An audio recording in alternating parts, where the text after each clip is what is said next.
Hello everyone watching at home and welcome back to the channel. I am Cole Wolfrun, these are my players, and we are back for another episode of the Gleaming Wildfire.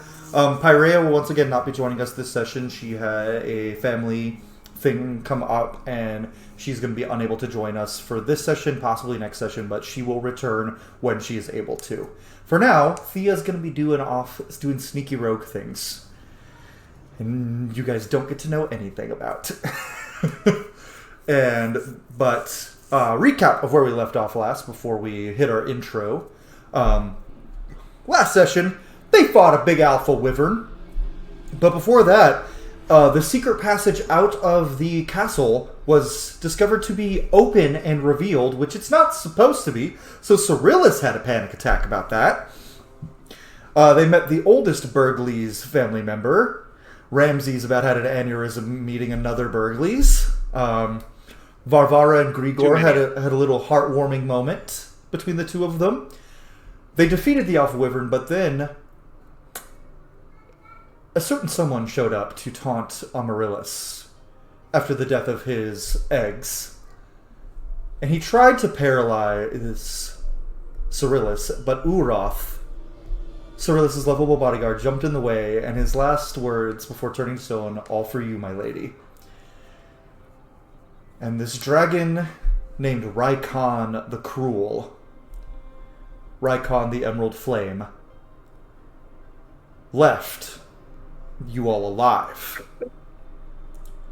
And then Grigor opened a portal, missing a couple of body parts, and you guys got to run back through. And that's where we left off last session.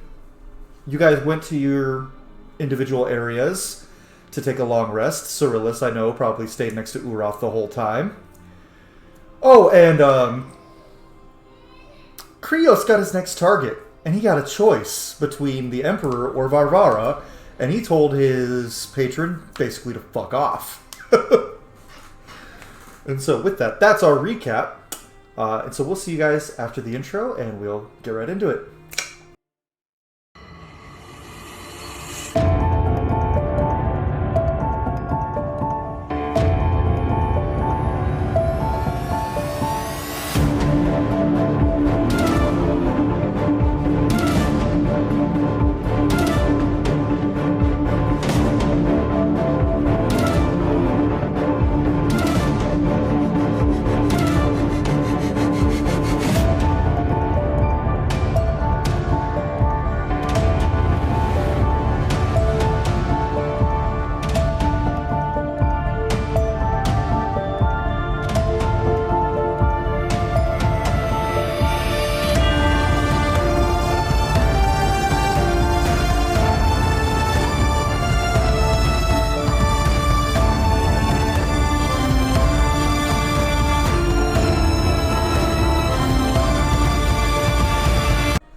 And we're back. And with that, we begin with Varvara.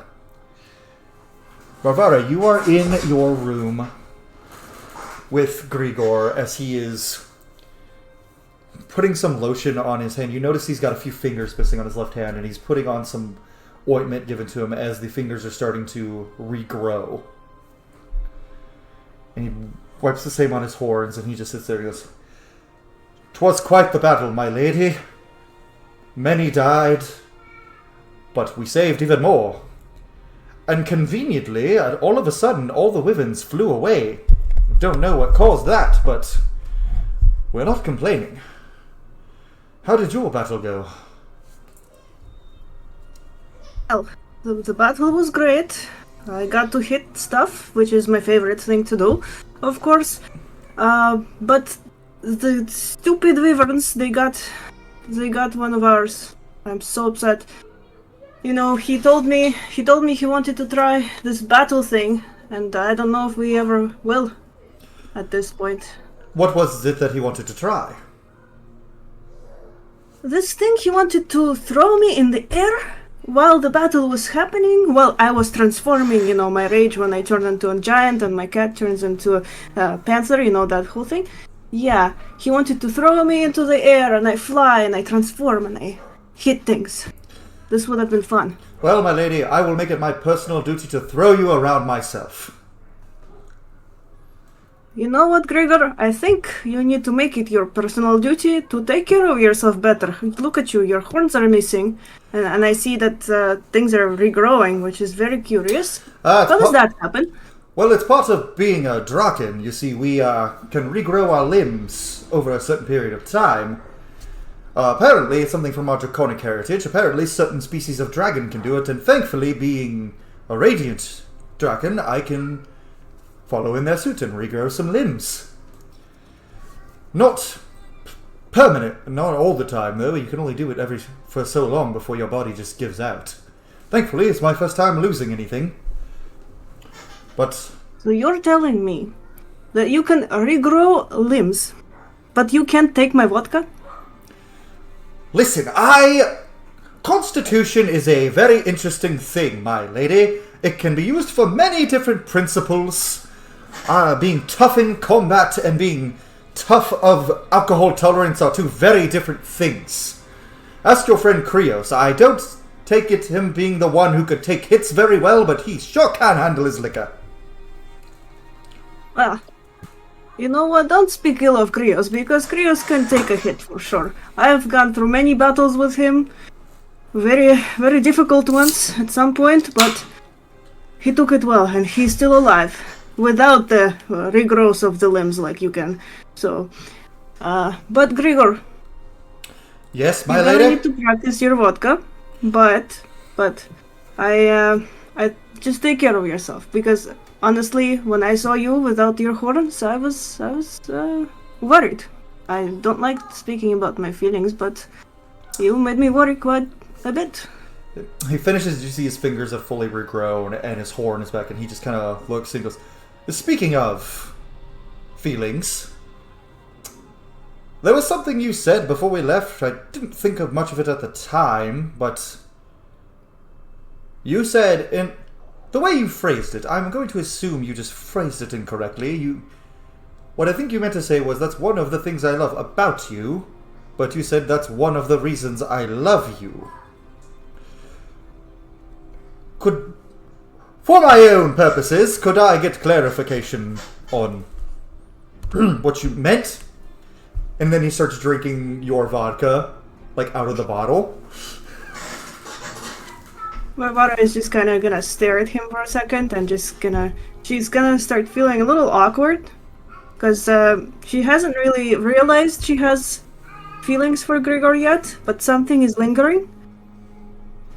So she's gonna look at him and be like, well, Grigor, I mean, how can one not love you? Look at you. You can regrow limbs and you thrive for me and you have scales and stuff. Oh, of course, I meant it. We've gotten pretty close, you know. She's just gonna look away awkwardly and just sort of kind of like hug herself. No, he's gonna sit there for a minute, look down at his hands, and then just kind of look up. My lady, I am your vassal, but also consider you one of my closest friends, and I want you to take care of yourself, and I make it my promise to take care of you as well. You are a dear friend. And you see him, like, pause, look like he wants to say something. I'm going to roll to see if he says it. I would be quite put out if you got hurt.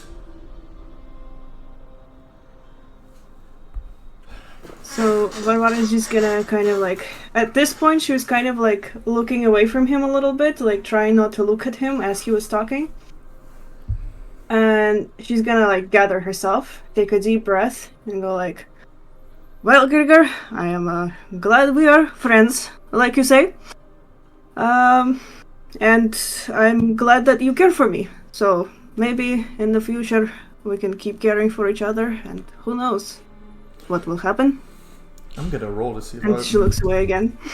As she goes to look away, he puts his finger under her chin, pulls it in close, lifts her chin up, and she's go, my lady, I am your sworn sword. I'm at your beck and call in all things.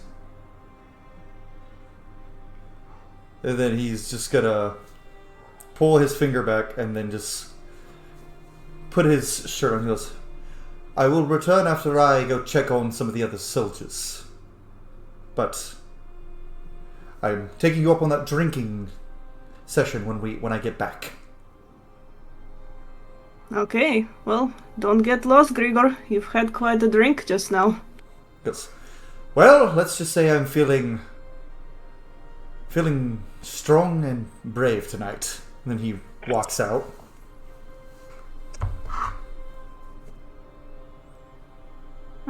Barbara's just gonna look at her cat, Truce, and she'll probably be like, well, that was quite a thing, Truce, eh?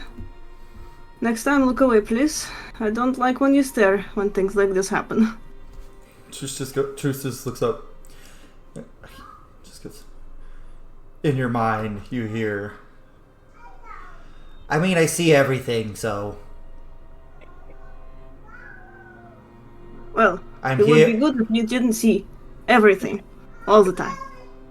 What do you mean? Oh, gross. And then he just scampers up in the rafters.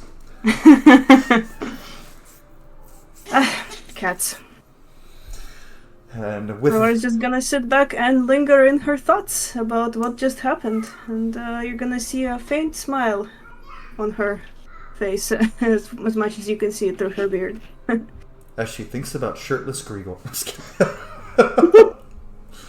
Most likely that's what it is, because she has seen him shirtless. Good for her. When he's brushing his scales, she's just gonna think about that moment in slow motion. Oh, and the fact that he's a gold Draken too means he glistens automatically. Oh. He's always glistening. I love that for you. Well, everybody else is having trauma. She's just out here thinking. Like, everyone else, trauma, losing loved ones, Varvara, horny. pretty accurate. Living my dream.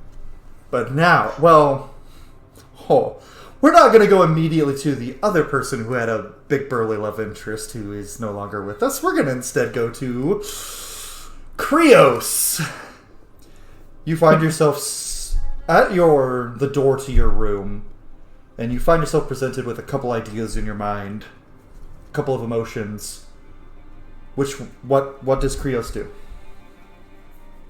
I think Krios is feeling intense desperation, knowing that the marks are either one, the Emperor, easy mark, of course, or his childhood friend, easier mark, of course. Two people that would be so easy to get off the board with no emotions involved whatsoever, or consequences. So, no, he's freaking out. He's definitely freaking out, and I think he's going to want to pray about it, try to get out, try to find a solution, because this is a rock and a hard place for Krios.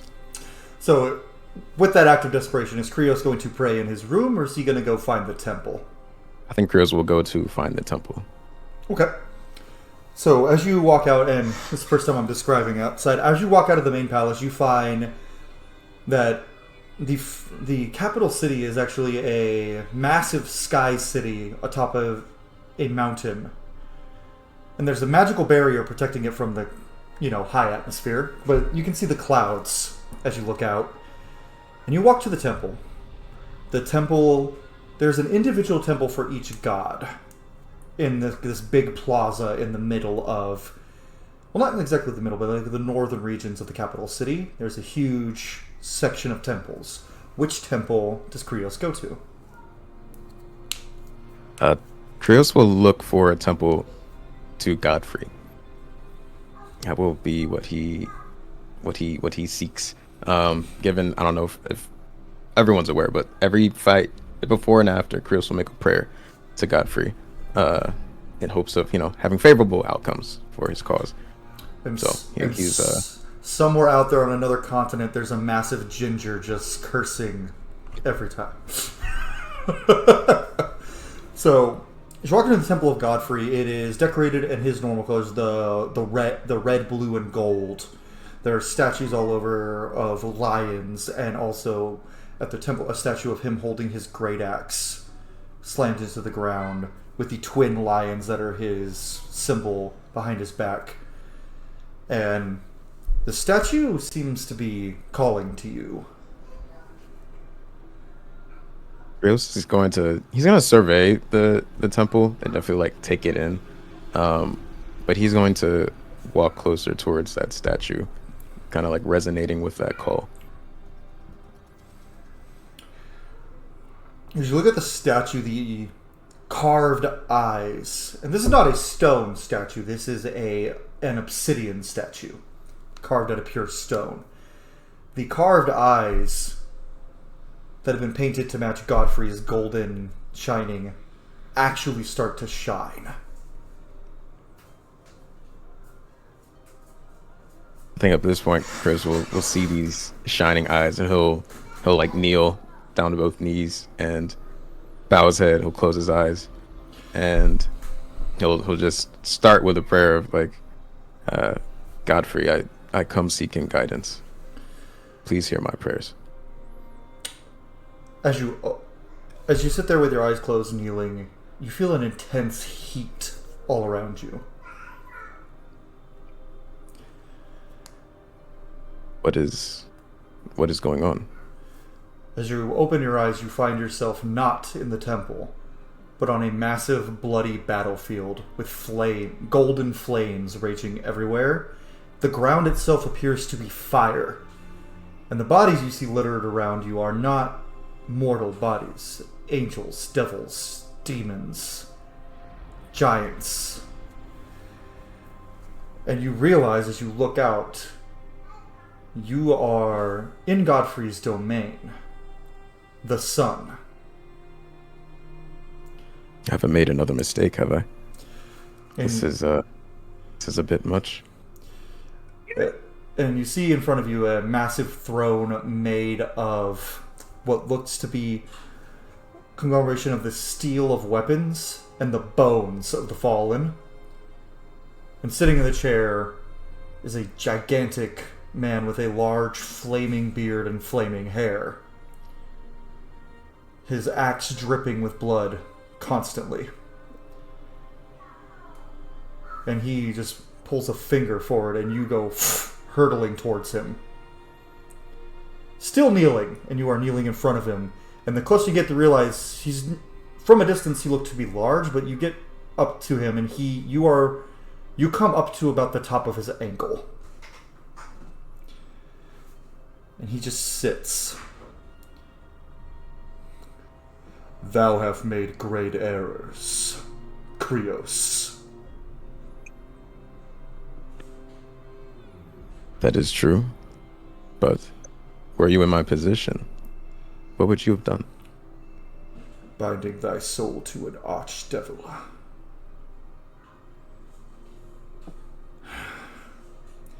You were in a desperate situation, my child. And I have often heard your prayers, but often wondered if they were worth heeding. Stand. Krios will like slowly stand, trying to, very similarly to his interactions with Tyrex, of like trying to keep a cool, calm exterior, but internally he's like shaking like the child that he is in front of this god. As you stand, you feel yourself picked up and you are in Godfrey's hand as he raises you up to face level. Yes. Why hast thou come here to me? I made mistakes, like you say. An impossible choice. A pact with an archdevil, or the decimation of my home. Was it stupid? Perhaps. Yeah. But I do not regret doing what I needed to do to protect my people, my kingdom, my king. I don't regret those decisions. But I will say quite plainly, I'm not keen on doing the bidding of an archdevil with wanton destruction. I'm looking for a way out. He pauses for a minute, then you hear his voice actually drop deeper. He goes, you have made mistakes that have cost more than you know. For you do not know the power in your blood. My blood? You know nothing of your family, do you? Got my father, my mother, my uncles, grandfathers, great mages, sure, but what else? You see with a smile in the corner of his mouth for a second, goes, "It is true that thou may leave the service of Tyrax, but it would require entering the service of one more powerful. I present to you a choice, but heed me when I say this choice will have consequences. And should you succeed in your task given to you, you will be given more than just safety from Tyrax." See. Well, let me know the terms before I make another bad decision. Bind yourself to the god of war. Bind thyself to violence, battle, bloodshed. Bind thyself to protection of thy kingdom. At the cost of yourself, the cost of all of us. And I will grant you a reprieve from Tyrax's wrath. In exchange, I have a task for you. I will sever your bond to Tyrax immediately, but just know until the task is completed, I will not shield you, only give you strength. You chastised me for signing a pact with the devil. But your terms are not different. You both wish to wield me like a weapon. And what would you have the god of war do but use you as a weapon of justice? A weapon of goodness, purity, might. Do you claim that Tyrax and I have similar values? I think Krios would shudder a little bit at that shout from And when he Godfrey, shouts, you for feel sure. the entire area just reverberate. And it feels like your bones shake. And it feels almost like your bones want to flee from your own body to escape his wrath. Krios will feel that shake reverberate through his core. And he'll like bow his head a little bit, like ooh, I probably shouldn't have said that. But he'll lift it up again and say, "Forgive me, Godfrey. I do not liken you to Tyrax, but I'm familiar with being made a weapon, being brandished for others' causes. I just want to make sure I'm making the right decision so that I don't need to put myself in a situation like this ever again. So if you can help me understand why this is different, then I will gladly fight for your cause." Your insolent statement is forgiven for now. I understand your plight. And with everything happening around you, I understand why you want freedom. He pins you as a weapon against your friends. I would never do such a thing unless your friends threaten the balance of creation. Your targets under me will be varied and few and far between. You will be given to live your life as you see fit until I call upon you. After you complete your first task. But your first task will be far more difficult than anything Tyrax could ask of you. But it is for the good of all the realms. And what is that first task, Godfrey? He conjures up an image next to you of a man, a huge beast of a man, with flaming white hair, glowing white eyes, with scars and tattoos all over his body, and weapons protruding from his skin in certain places. You recognize the fallen god of wrath, Ashran. My son, His cult plans to awaken him once more. The same cult that awakens these dragons. Bahamut seeks to unleash the god of wrath upon Talanis. And Adan has forbidden the gods from fighting each other, but he has not forbidden us from using weapons. You do not have to fight my son, for that is a task beyond any mortal. But you are to stop his unleashing. Rebind his chains. And kill the dragon Raikon, leader of the cult. And you will be shielded from Tyrex, as will your family. All I ask, I do not ask for a binding of souls, a warlock pact. He conjures up a sword.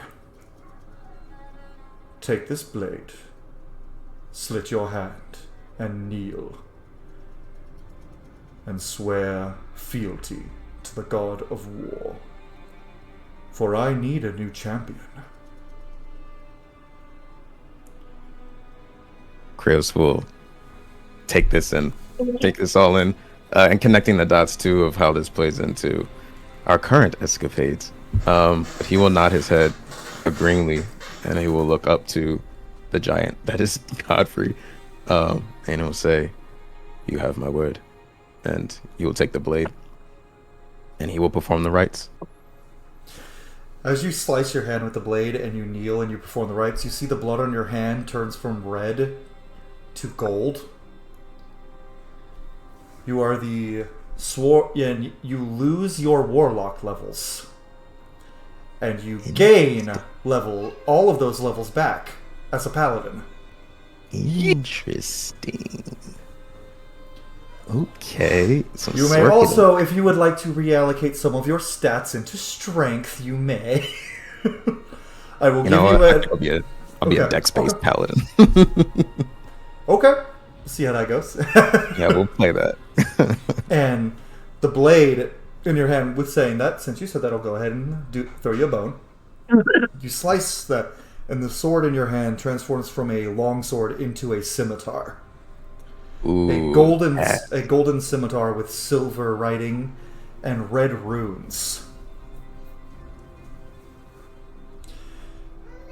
And after you do this, he continues to look at you, and he says, "Thou art my blade, the sword of the Lord of War.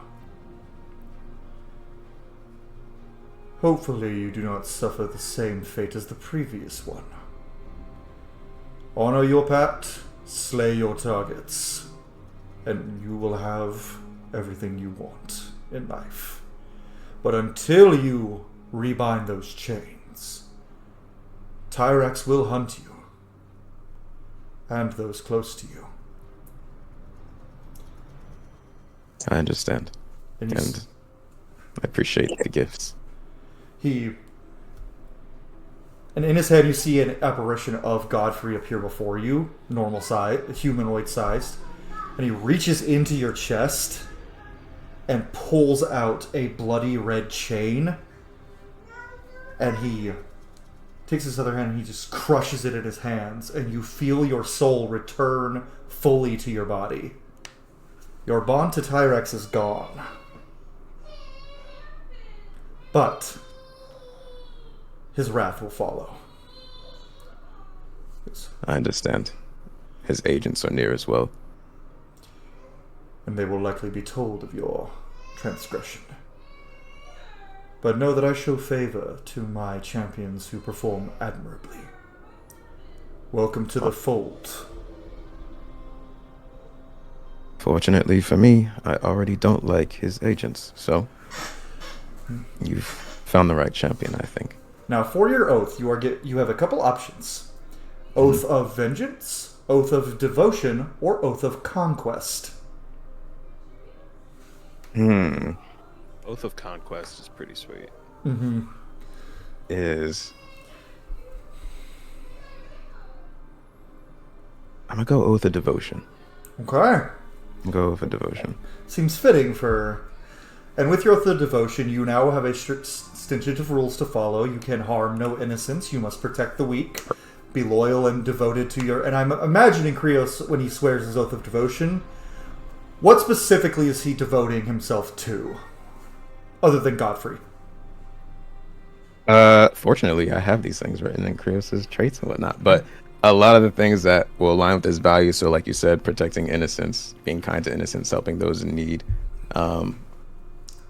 vanquishing, good is arbitrary, but vanquishing the evil that he encounters will be some tenets that he'll definitely want to uphold, given his background and his position as well in his kingdom. All right. And with that, you find yourself back in the temple, the statue of Godfrey, just a statue again. And you find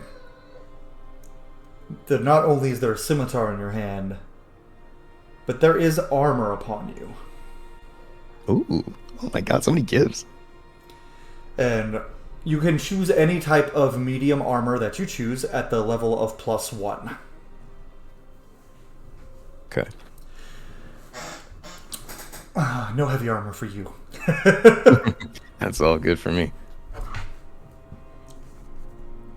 And do you head back to your room to sleep? Yeah, I think Krios will head back to his room to kind of like ruminate and rest. Decompress. Yeah, a lot has happened in that short conversation. Meanwhile, Jake on the sidelines like, this son of a... This mother... Not at you, at me. For those of you wondering what the hell I'm talking about, go watch Chronicles of Revere. So, after this, we're going to pan back to Cyrillus. Looking up at the statue of Ulroth, the single tear frozen immortally onto his face as he has a soft smile as he looks down at you.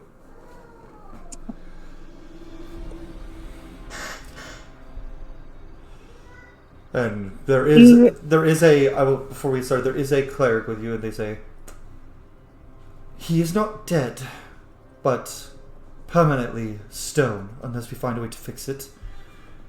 And he, as far as we can tell, is aware.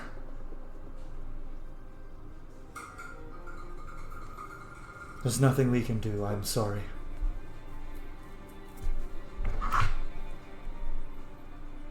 And she's gonna take a minute and just like let that sink in.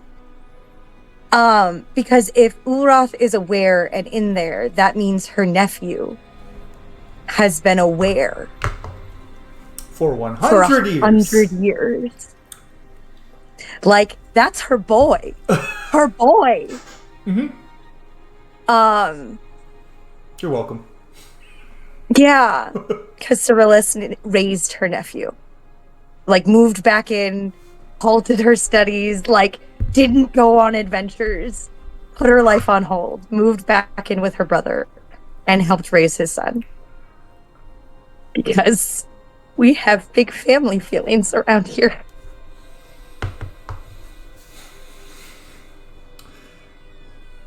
And she's gonna sink down. Her staff has very likely watched her, like, slowly losing her mind about this, and have, like, very likely brought in, like, a cushion, a blanket, a single soft thing, so that when she inevitably has to sit, when her legs give out from under her, as they have for hundreds of years, she has somewhere soft to land. And to add to that, Ananda has been trying her magic to fix him multiple times to no avail. That's just like particularly rude, and I don't exactly appreciate it. But it's fine.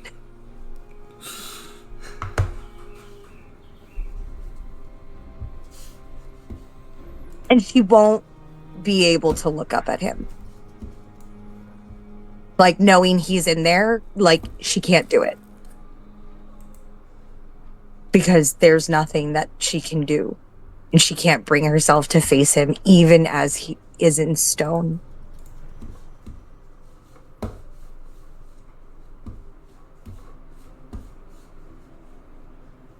And she just starts humming those unfinished conversations we used to have still speak to me, and I write you letters every day that I'll never send, and you'll never see. All this wishful thinking gets me nowhere. I can't stay, though my heart is breaking. It keeps breaking every day. And she finally looks up. You took my day with you, took my night with you. And she just starts crying. Nanda will fly onto your shoulder and try to dry the tears with her wings.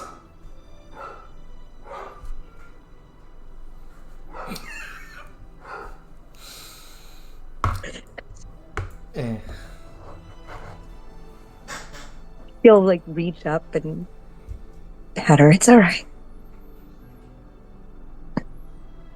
Tears are just our way of reassuring that our bodies, the things that we've experienced, they were real. Nanda just kind of nuzzles. She doesn't say anything. She just nuzzles her head onto yours.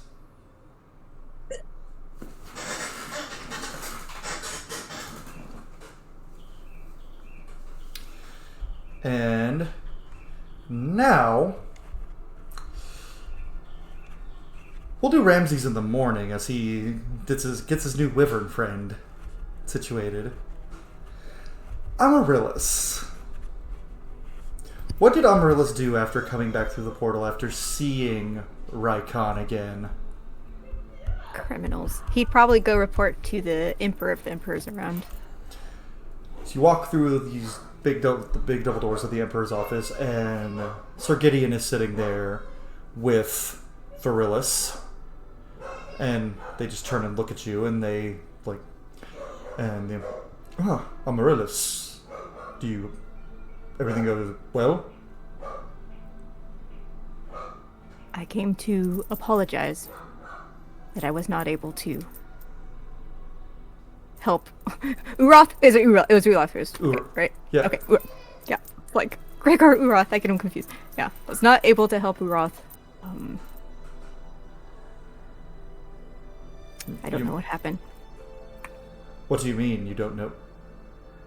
Ulroth, Cyrillus's bodyguard. You asked me to protect him. Yes, the second. And Virillis, the second son of the Queen of the Kosa. Interesting. Well, that's correct for this. He was like, oh, that'll be a problem for me to deal with then. Thank you, brother, for giving me more work to do. He was a good, but also what a heavy loss. He was quite the protector of our dear sister. Be grateful he's in a state that can be supposedly cured. It could have been worse. On that note, we've sent your compatriot Thea, was it, to retrieve something from her queen. They appear to have a first, shall we say, a first draft of the draft that can cure this petrification. It's to be tested on Ulroth. Yes. And if it works, use it on your son, and if it doesn't, all we lose is Ulroth.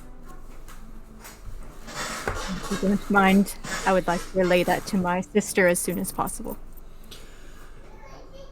Give us some time, dear brother. She probably would like to... Perhaps in the morning. She probably needs some time alone. Time to process, but time to give her hope sooner would help. And what if it's hope that is dashed when this miracle cure doesn't work? Unfortunately, all hope works that way. I'm going to ask you to wait until the morning.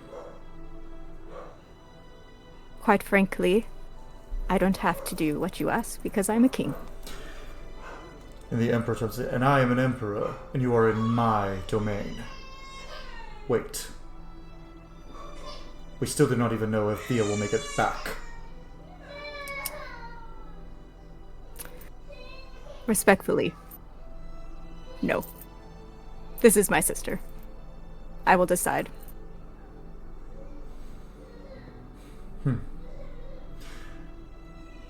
Well, based on your failure, it seems I made a mistake in who I chose to command this group. Virilis is now in charge.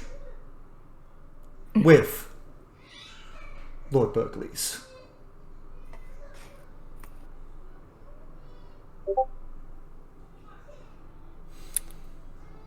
Unless you can... Actually, I'll wait on assigning a new leader until I talk to each of your group individually and get their opinions on what happened. Very well. At that point, Berkeley's chimes in and goes, Your Majesty, it is my opinion that we should not have Virilis leading any squadron of warriors. I am more than happy to work with King Amaryllis and have him lead the front line with his unit. I simply give him orders where to go. But Virilis should do what he's better suited at. Looks at playing ass kisser to foreign dignitaries.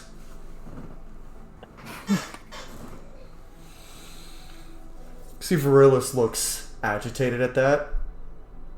And he wants to chime up, and Berkeley just goes, Say another word, and I'll draw my sword, boy.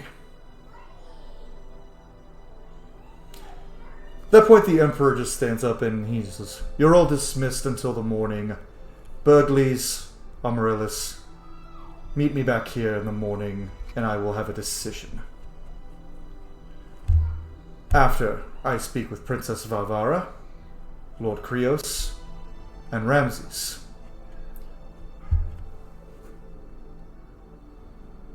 As you wish.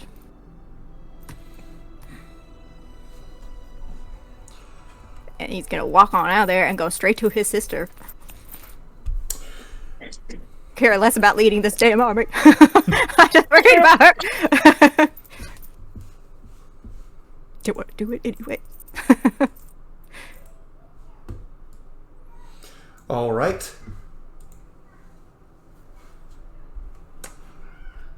So you go to Cyrillus, see her crying in the puddle on the floor with Ananda on her shoulder. Do I have... I'm gonna go over to her and place a hand on her shoulder and just be like, do you mind if I try to calm?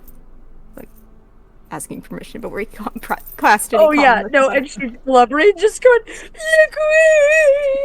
yeah, he's let's speak words. Yeah, he'll cast calm emotions on her.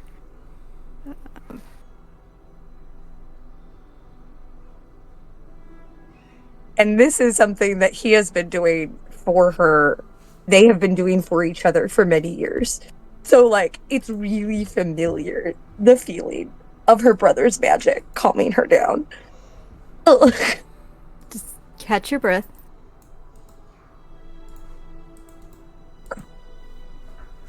I know you're tired, emotionally, physically, but we have to keep going. And there's hope. I've been told that our first batch of possible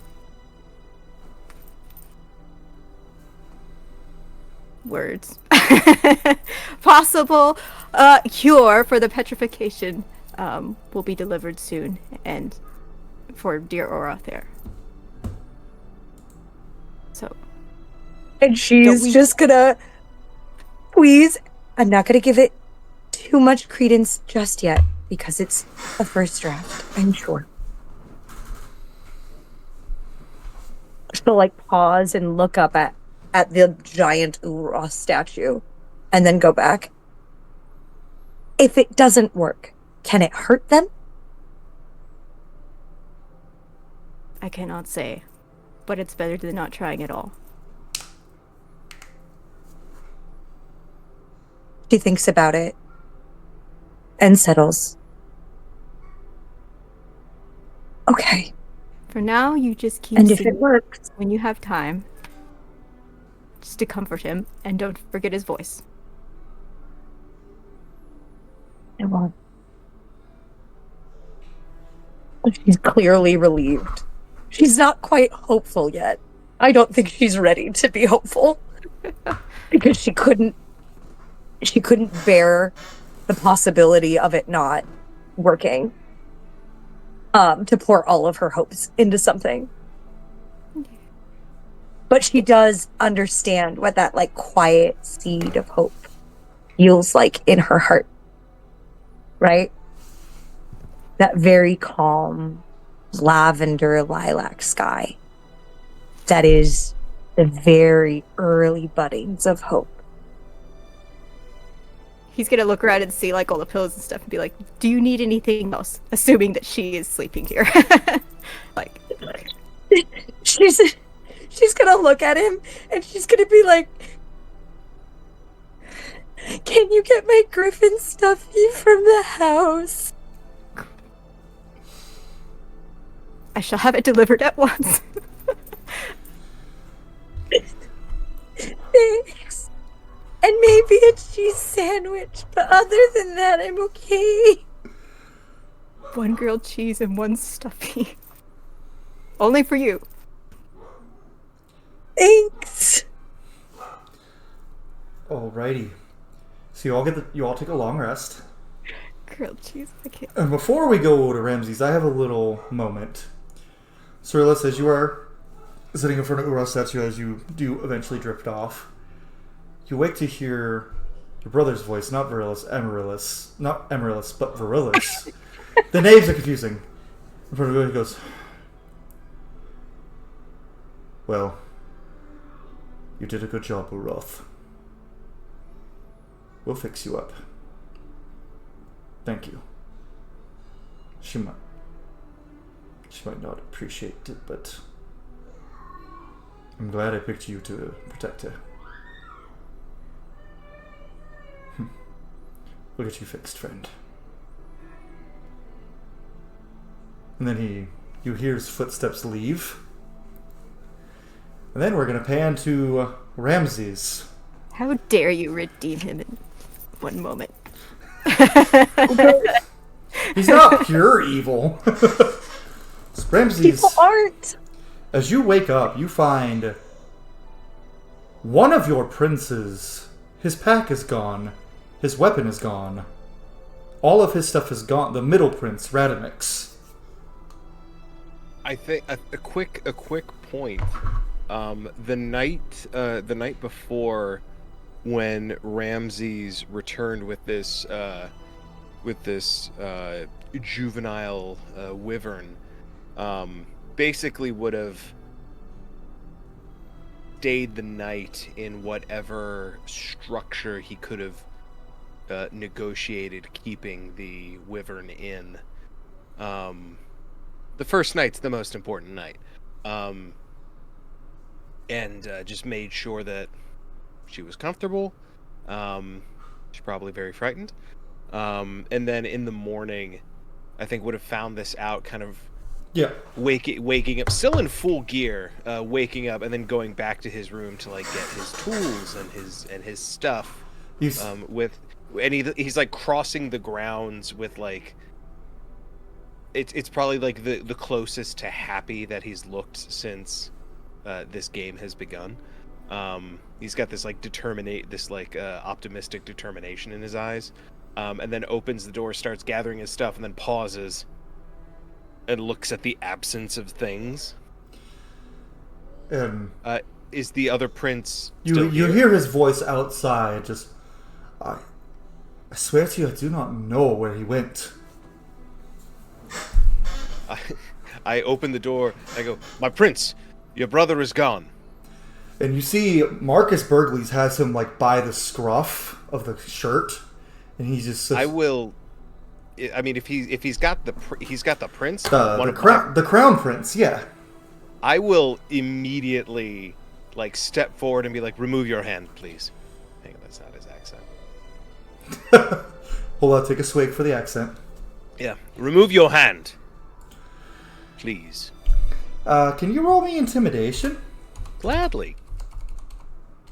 I was rolling like shit in my home game last night, so. 16. Okay. I will say he looks at you and he just... Well, everyone from your little kingdom is about to be questioned. And he grits his teeth. On what matter, if I may ask, my lord? You can see Marcus's facade of like the calm. He's just face red. You can see veins in like the side of his face. And then Korgel just looks and goes, Ramses, go to the courtyard. You'll see why. Yes, my lord. And there's a huge crowd of people gathered around the courtyard. I will muscle my way through to the front. Make way, make way. In the middle of the courtyard, you see General Burgleys leaning over the dead body of Randolph Burgleys. Remind me. Randolph is the big brother. The big brother. Okay, the one who was nice. With Prince Radamic's greatsword stabbed through his back and impaled into the ground. Ramses just looks at it and just has this moment of like, oh, well, there goes my morning. Oh, dear.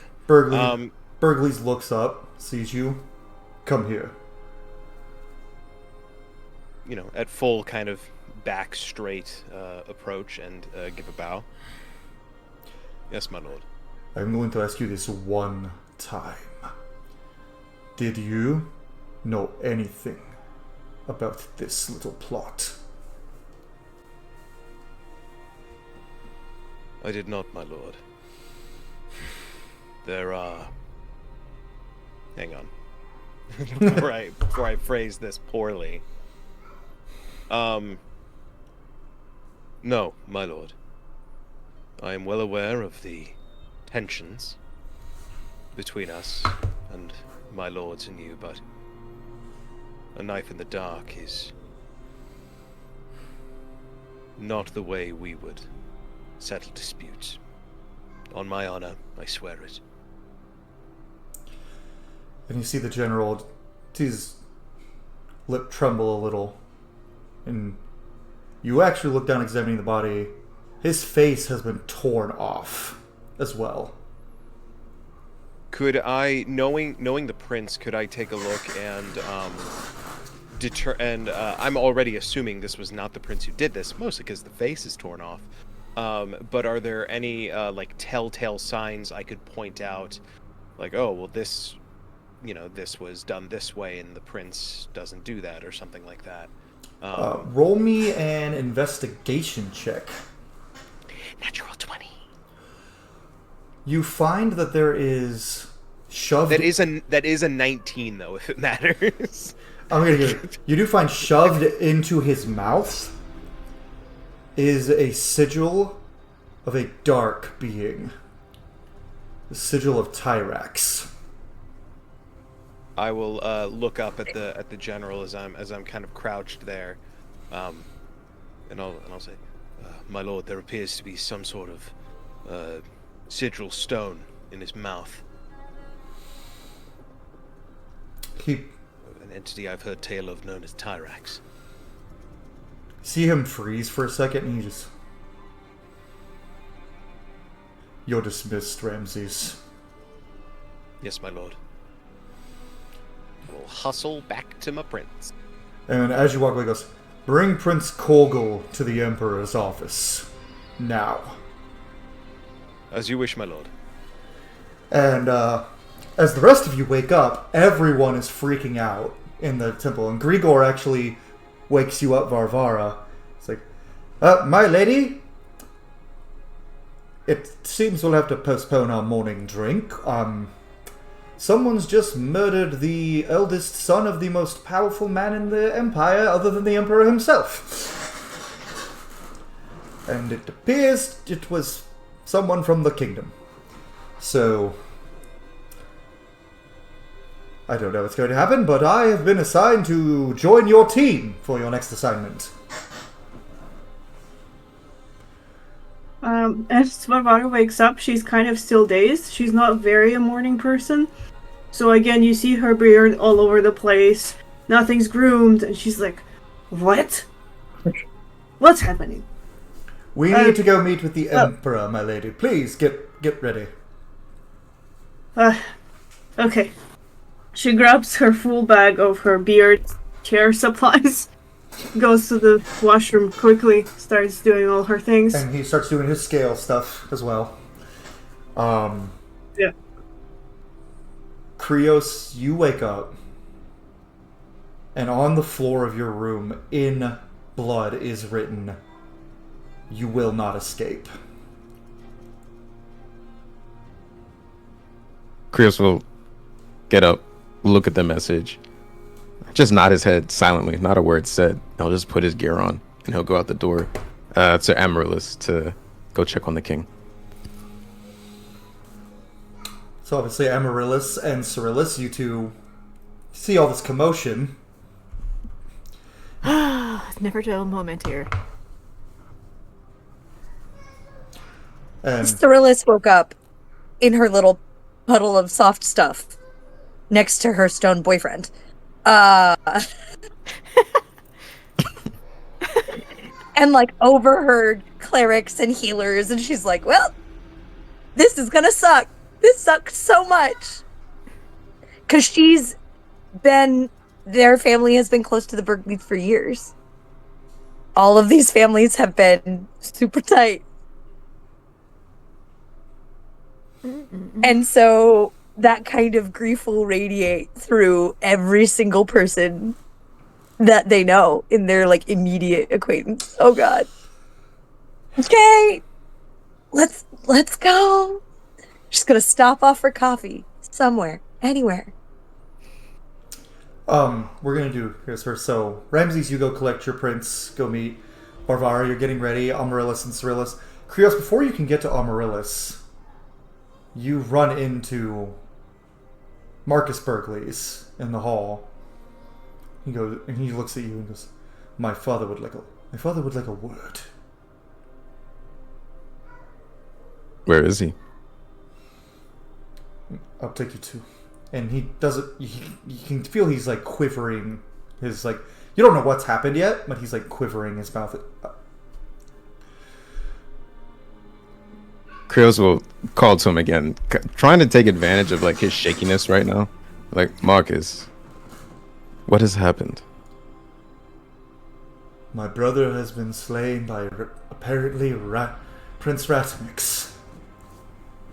"By the prince? Is it proof?" "His sword and best if you see." And he leads you, not to the courtyard, but you go past the courtyard and you see massive blood stains all over the ground. And he leads you into a room where just General Burgleys is standing, and on the table is his son's dead body, a face torn off. His clothes have been removed so they can do a full autopsy, but he just says, "Leave, Marcus." And he looks up at the doctors, tells them to leave you. "I need the word Krios." Now, above table reminder for everyone, I'm sure Carrie knows, Burgleys is the chosen of Tyrax. Gary.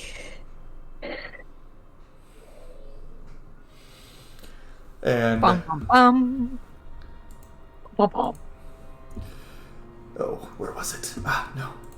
Anyway, so as you walk in, he places his hand on your back and just, "Look what has befallen. Look what has befallen my oldest boy." And then he cracks a rock in his hand, and a little aura surrounds the two of you. You recognize this that the Emperor used to keep people from listening in. He grabs you by the back of the neck, leans in, and goes, "Do you think you're going to get away from what you did unscathed?" And what exactly did I do? No one breaks their pact with Lord Tyrax without consequences. You know, you remind me a lot of my oldest boy here. Weak of convictions, coward, sentimental. A stain on your family's legacy. Do not speak ill of my family. You can be mad. Your son is dead. You can be mad at me for sentimentality, but you bring my family name into this. The stains that will be left will be the blood on your armor. He still has his hand there and he goes, "I lost a son. Maybe you should lose a father." Then he squeezes and lets go as the barrier disappears, and he just goes, "You are dismissed, Krios. Once you explain this," and he shows, and the Halakir family crest has been carved into Randolph's torso.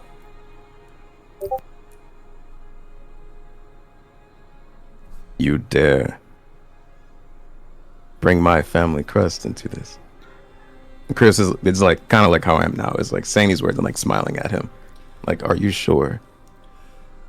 Well, we have two suspects for who killed my son now. He looks at you. One has fled, so you are not the prime suspect yet. But we will be keeping a very close eye on you. And he, as you look in his eyes turn the same color and shape as Tyrax's for a split second. He says, "And we will be making sure you do not step a toe out of line, child." At that moment, you kind of... Actually, give me an insight check. You got it. That's a nat one. You don't notice shit. And he just goes, "You're dismissed, child. Run off to your little fragile prince." Dismissed? Oh, you haven't heard. I'll be giving your orders from here on out. Unless you wish to betray the coalition, of course. Start another war when the dragons are already a threat. I'm not keen on starting another war. And I will work with the teams to defeat our common goal. But if you insinuate doing Tyrex's bidding, well, you can go back to the house. He just smiles and he says, "Oh, I don't need to insinuate anything. For right now, your god has the same goals. And he just turns, leave. Now. Grills will walk towards the doors, and he won't look at Burgleys, but as he's like leaving, he'll say, I'm sorry about your son. And he will leave. And as you walk out, though Christoph Burgleys is not, he doesn't care. As you walk through the hall, you see where he thinks he's out of sight. Marcus is against the wall, sitting down with his head between his knees. Grills will go to Marcus, and he will kneel down, kind of like a squat, and like sit in front of him. And he'll like kind of pat him on the knee, and he'll say, "You don't need to respond now. I understand there's a lot going on. But know this. Your family's going to need someone strong for the times ahead. Gather yourself. Take your time. But you will be stronger after this." And he will leave. And as you leave, you notice that Marcus is holding Ramsay's spear in one of his hands. Like, gripping it. Or not Ramsay. Randolph's spear. Gripping it tightly. Similar names, man. I was scared for a second. I was like, huh? Nah, off screen, Marcus killed Ramsay. Just kidding. Nah, I don't know how that fight would actually definitely be entertaining. A dragoon versus a dragonless dragon rider? Not dragonless anymore. We've got a wyvern, not quite the same thing. Also, she's right. she's basically feral. Let's not get ahead of ourselves. So, back to Grigor and Varvara. As he finishes putting on his tunic, he just says, "My lady, I fear I may have erred in the way I phrased things last night. I said the word friend." He looks at you. You've been more than that for a while. Oh. And what is it that you're saying more? What do you mean? She keeps looks up at him. He does the chin tilt again, and he just says, and he strokes her beard. Says,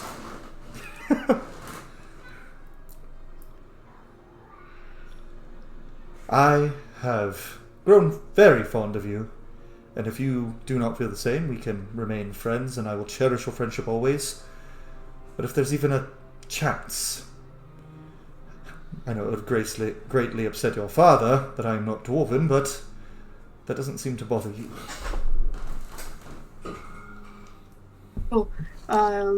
She keeps looking up at Grigor, and she's just gonna reach up to his horns and just stroke him. And she'll go "Grigor, you know that I don't care for my father's thoughts. I have gone against his will since I know myself. And you should know that I very much like you." And she's gonna look at him and see what he does next. He's gonna, well, then I don't feel bad about doing this, and he's gonna reach his hand underneath and pull her up to his face level and kiss her.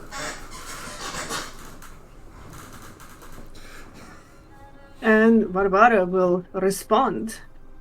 Yeah.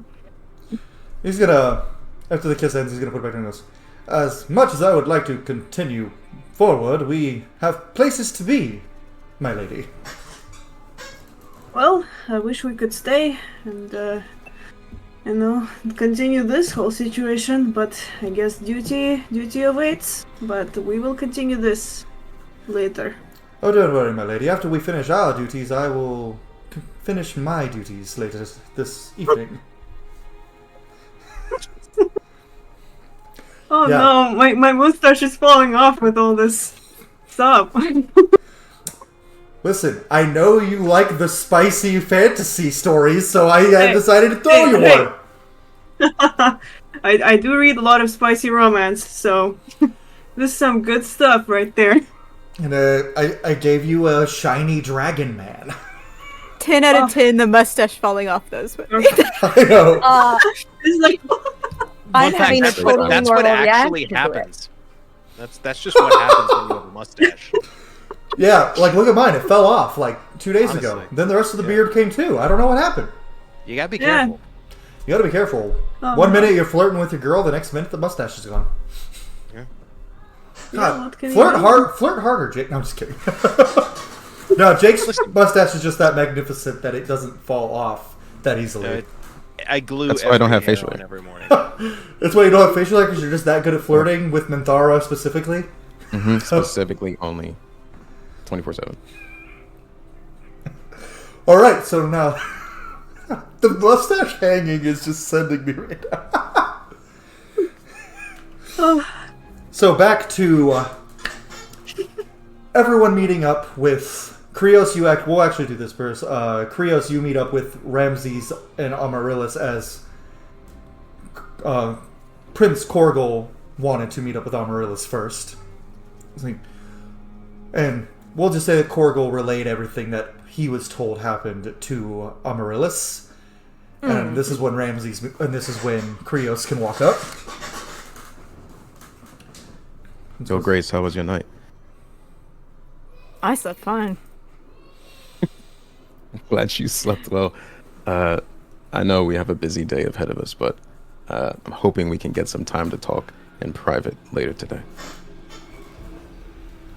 We'll make time for it. Excellent. Chaos can wait. Yes. Speaking of chaos, have you heard the news?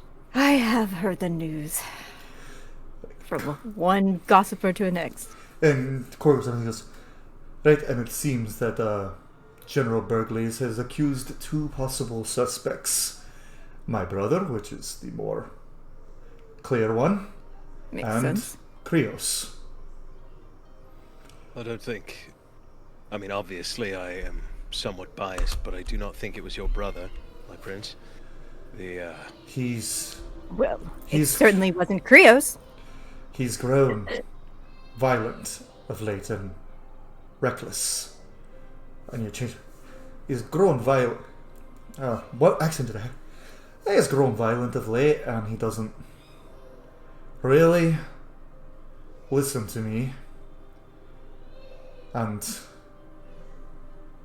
he's been spending a lot of time on his own. I don't know what's going on with him, but I hesitate to believe that my brother is capable of this. Perhaps he stumbled upon Bergleys' body and fled in the night, knowing he'd be accused with his blade in his back. Or For possibly what just reason? possibly just as likely someone is staging this and means your brother harm as well. Right, that is what I meant. My brother saw his sword stuck in his back, the other one's back, and fled, knowing he'd be accused. I think your brother may not have fled. Randolph was a good fighter as well. I don't imagine this would have been a quick battle. Who among us would have fought him and done it so quickly? And what evidence do you have to claim that Krios did this?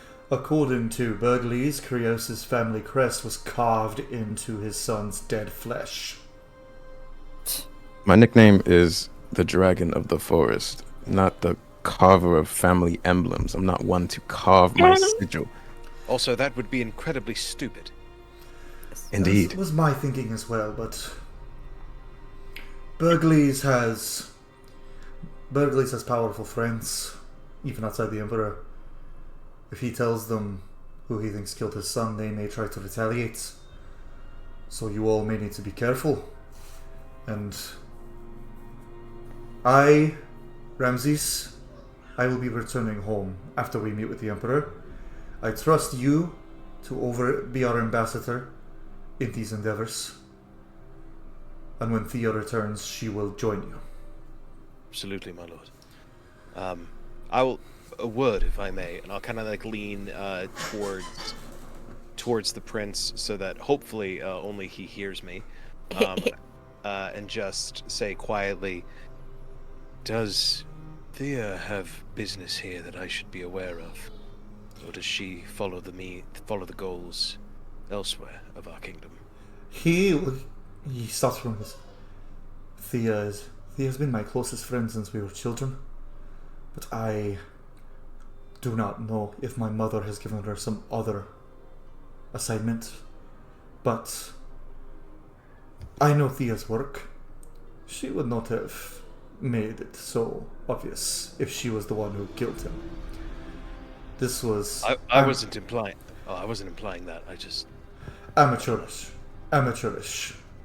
Yes. And she was sent off yesterday before he died, so... And we saw her leave for home. And I do not know what her task is, but when she returns, maybe we can glean something. And... Hopefully. I, for one, no longer feel safe in this palace.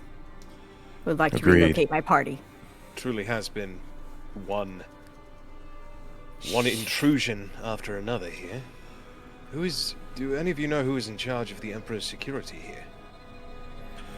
Burgleys.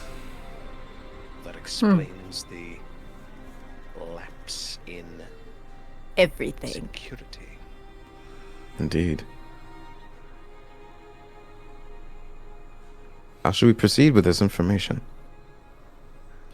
I think we go meet with the Emperor, and then you all meet with Burgleys, because from what I understand, he's sending you all... I got a little information on where the dragon is building his next army. That makes me nervous. As of last night, he was very keen on joining our party. Very. Sylvanas' northern borders. There have been many Black Iron Knights. And considering you're a general, and you all are here, you'll all likely want to intervene, I imagine. If this is the case, I pledge, and I don't think you'll disagree, Ramses, if Sylvanas is attacked, my orders for you are to join Amaryllis and Krios in defending it. Absolutely, my lord. I know. I'll turn to Amaryllis and give a bow and say, we do stand with you at this time. Appreciate it. Our nations have not always gotten along, but I am not my mother.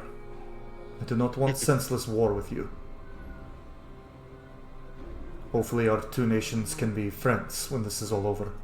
Because when I am king, I hope Sylvanas and Elhalan can be allies. Especially if things keep going this way in the Empire. He's just smiling. No comment.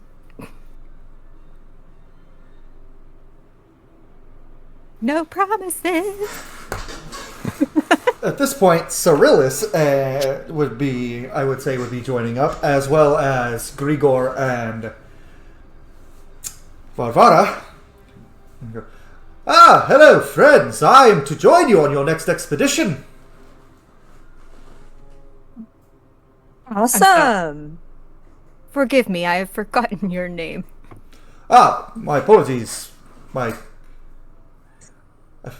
And he thinks really hard for a minute. He goes, King Seraphinius. You can tell he clearly forgot your name too.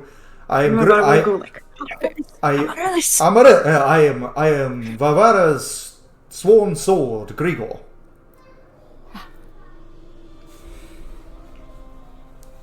I don't think she needs a sword, but you're welcome to join us. And he just kind of goes, well, I'm here to take up the front lines and take damage for you and also kill things. I'm very good at hitting things with... And he smacks the halberd on his back. Just don't be a hero. Wouldn't dream of it. Party. Yeah. He's very good at hitting things, that's right. His eyes, you just say, I am, and then his eyes grow wide. He's like,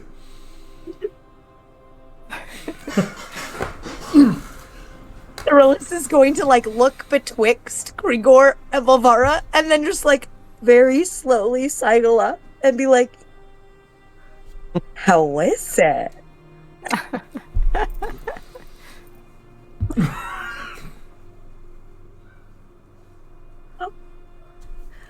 Doesn't matter. Doesn't matter. So, how's So everyone nice. today? Excellent. It has been an eventful morning. Oh, it has been, yes. I hear there's been a death in here, and I wasn't there, which is very strange. Usually I'm there to hit things. No, it is good that you went. The eldest Burgleys has been murdered in the courtyard. Mm. Rather violent. So excited. Well, there's death upon death upon death. I guess that's why we're here, right? Not Oh, quite. it's But neat. sure. It's one Some way to think put I'm it. the murderer. Well, you couldn't be. Buddy, you can't be a murderer. I know you. Yeah, that's what I said. But maybe you are. Grigor chimes in and he's like, to be fair, I think every one of us here can claim to be murderers to some degree, just not of the murder last night. Excellent point, Gregor. She goes, right. And this Prince Korgel just goes, Ramses, I will see you later. I have my meeting with the prince after you and your lot do, and then I'm heading home to Yes, my lord.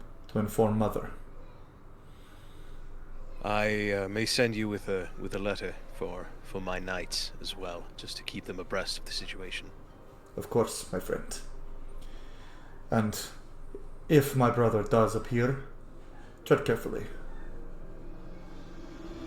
Always. And just know if he gives you any orders, my orders take paramount over his. I will remind him of the hierarchy of the bloodline. And he just smiles and then he goes, well, and he sits back, pulls out his pipe, starts to smoke on his pipe. And then you guys have your audience with the Emperor, which we will do after the break. Because we are going to take a little break, everybody, and when we get back, they will meet with the Emperor and General Burgleys, who's just got everyone's best interests in mind. So we'll see you guys after the break.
Welcome back, everybody. We return from our break with some conversations that need to be had. As you all are making your way to the Emperor's office, Amaryllis, you see your brother, Virillis, and he goes, Dear brother, I need a moment of your time.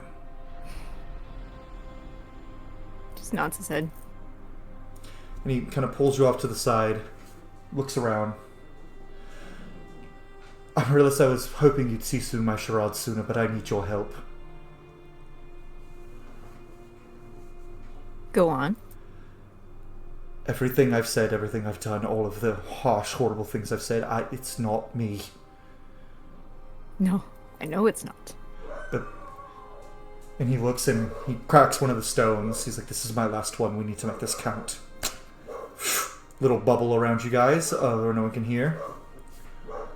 I can't tell Cyrillus because she's always being watched by burglaries. Well, that's unsettling. I think Burgly's had his own son killed, is framing the prince, and trying to frame Krios as a conspirator. Much more believable. The Emperor, for some reason, continues to trust him. And he's poisoned the Emperor against me. And I apologize in advance. I have to keep up appearances that... Appearances in just being a total asshole? Yes. What is that accomplishing? Honestly. Burgly's not killing Cyrillus. He wants to drive a wedge between our family. I don't know why, but if I do not play my part, she dies.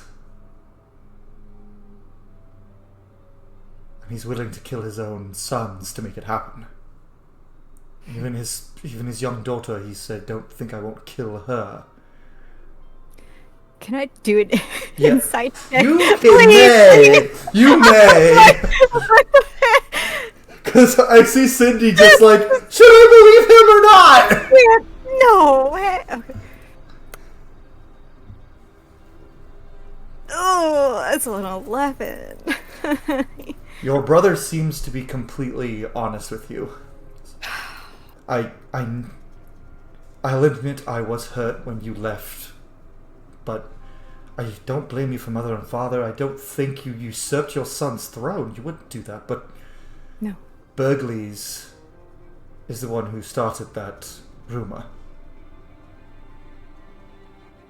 Burgly's has been telling everyone that you killed your fellow in-law, that you killed the previous king of Silvaron, so that your son could take his place.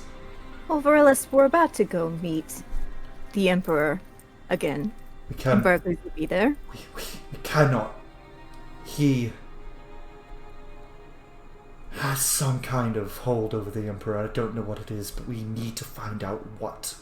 Well, there's one of him and two of us. You can't. We could.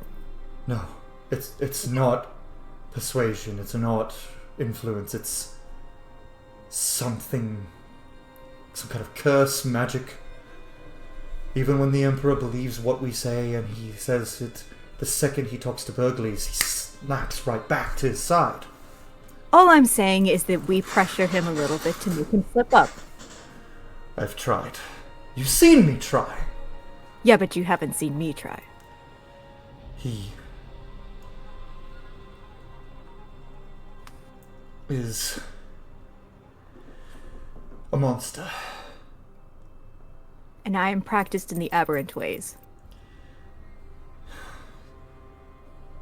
You can try, but I must keep up my appearances for the sake of our sister, brother.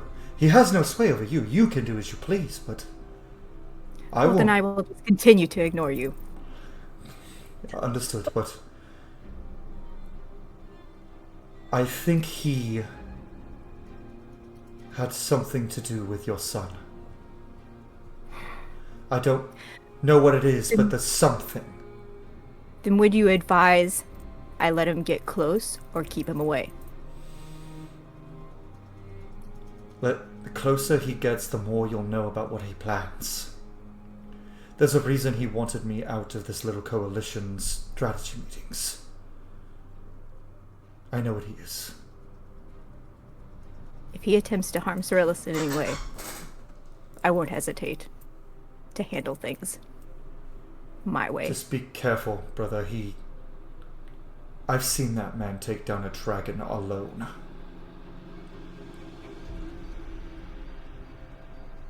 You need to be careful.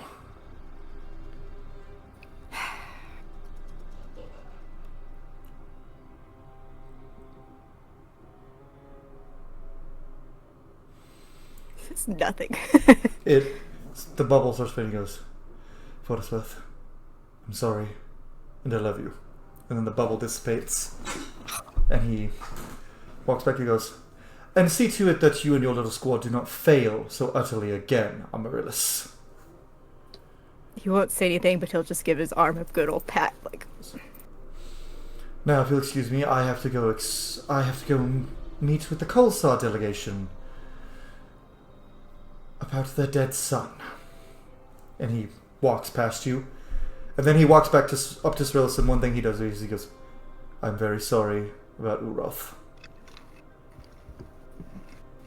I'm sorry too. Please, make sure his family knows.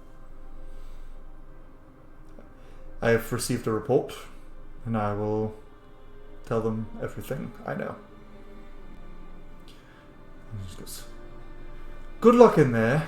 And he walks away. As you guys see, the door to the Emperor's office open, and Burgleys is standing in the doorway, and he's like, "Well, you're going to keep me waiting, boys?"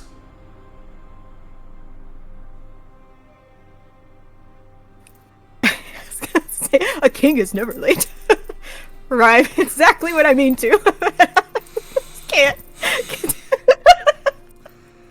Oh. Get out of here, Gandalf. Oh. Amaryllis, just pretty Gandalf. Wait, actually, that's a lie, because have you seen Ian McKellen? Listen. I saw pictures of young Ian McKellen, and I went, hold on now. Man. The man. So, you guys walk in, the Emperor is sitting in his throne, and there is a elven woman sitting in a chair next to his throne. Long silver hair, braided, eloquently, pointed ears. It's his mom, isn't it? Similar features to the Emperor himself. Are we all here? Or is it just us? It's all of you. We're all here. Okay. And she just goes, Great. with her very thick accent, "It is a pleasure to see you again, Cyrillus. A pity Ulroth is not here to join us, though. It appears we cannot rely on you to do anything." The Emperor goes, "Mother?" "Apologies, I will be leaving." And she walks past, and just glares at Cyrillus, Cyrillus. just like very tersely, just goes, "Always a pleasure, Your Grace."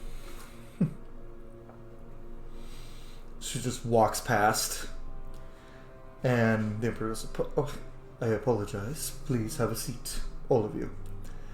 And Amaryllis, I apologize for my outburst yesterday. I was not in the best mood. Ulroth was not just Cyrillus' bodyguard and a prince, he is also a friend.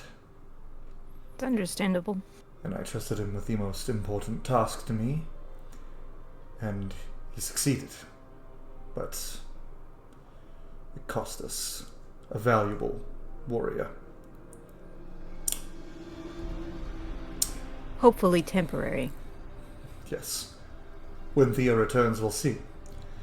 But I have a... Before we get into the planning, I assume you all know about the death of Randolph Burgleys. Despite the General's adamant protestations, I do not believe Krios had anything to do with this. However, Finally, reason. However, I am not as convinced about Prince Ratamix. Unless, Ramses, you or Prince Korgal can give me good enough reason and evidence as to why he should be pardoned, we will continue hunting for him. I can speak only to the prince's character and my belief that he would not do this. We are also searching for his whereabouts as well. Roll me a little persuasion there, just for flavor, for some flavor. Yep. Well, judge of character doesn't mean much when the heir to our general's family lies dead, his face removed. And he leans back in his chair. He's like, do any of you here know anything about Tyrax?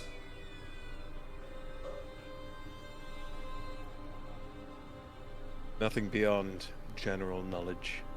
Right. He's a creature of ill will and destruction, as I've heard. Indeed, a most foul devil. And Burglar just goes, I only know, my lord, what has been... Oh, I'm sorry, your majesty. What has been said by the scholars. And the emperor just kind of looks at the group and goes, well, I don't believe any of you had anything to do with Randolph's demise. You may have simply had unfortunate company. That's what he goes. And it brings me no pleasure to say this, Amaryllis, but... and Krios.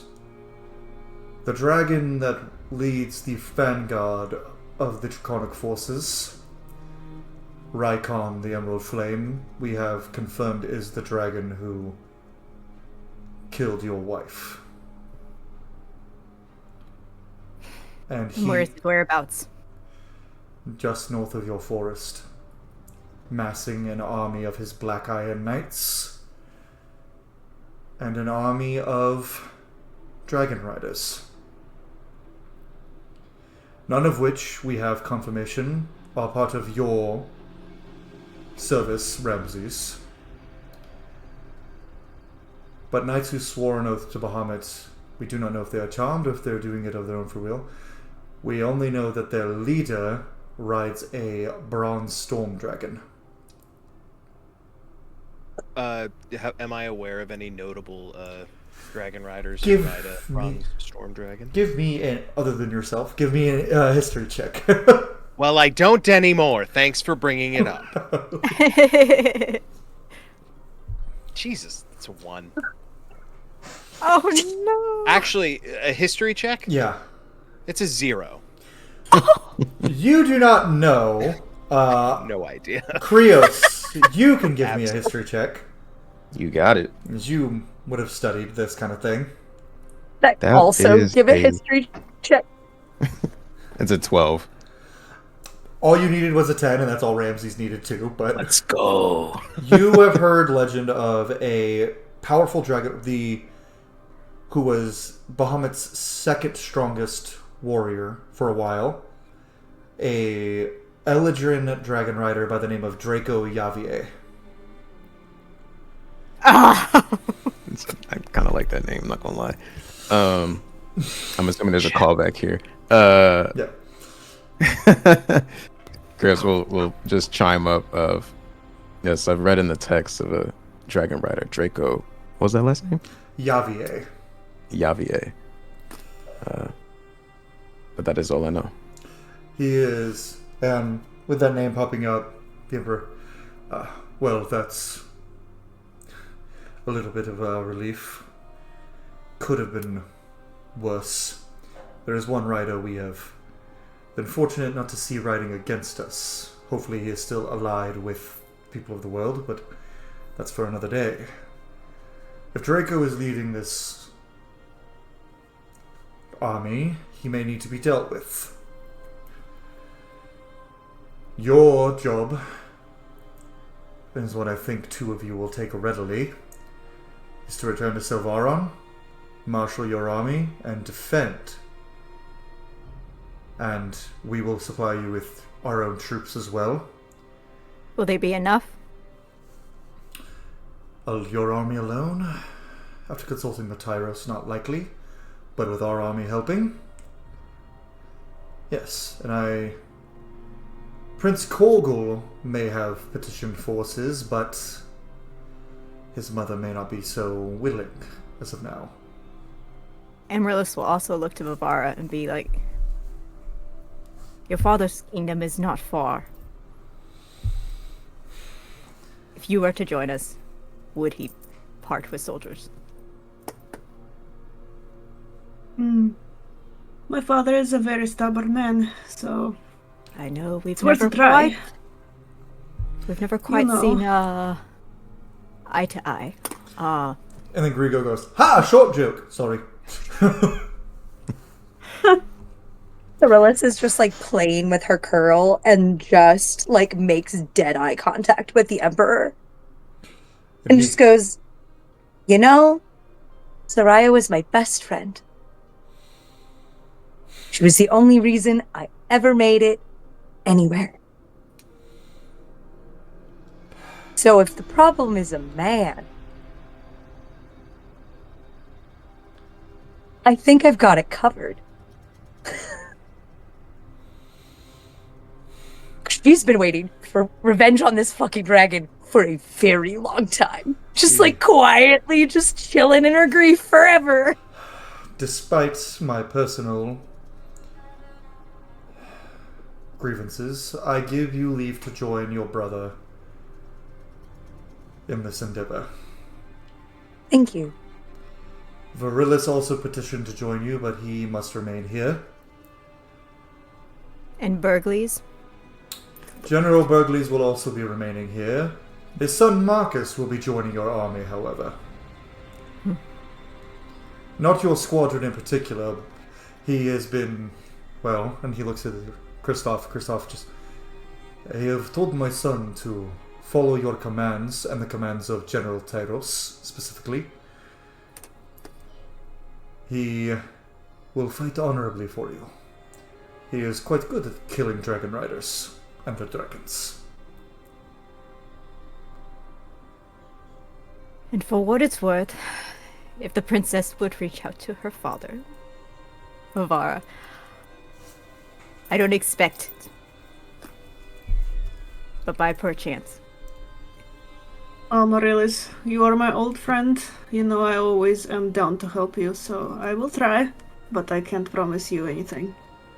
You know my father. Unfortunately. And, Can't blame you. the Emperor does. He's holding something in his hand. He goes, I also have ill news for Krios. What could it be, Your Grace?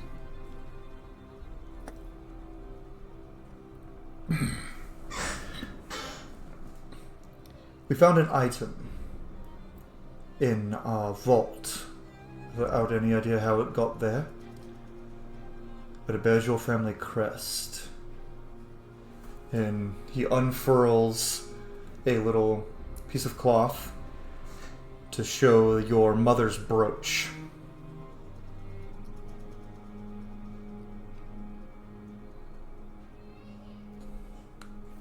Was this found?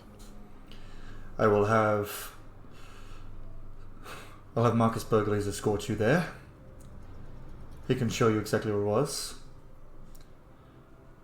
So one of our guardsmen found it in the vault. And he hands it to you.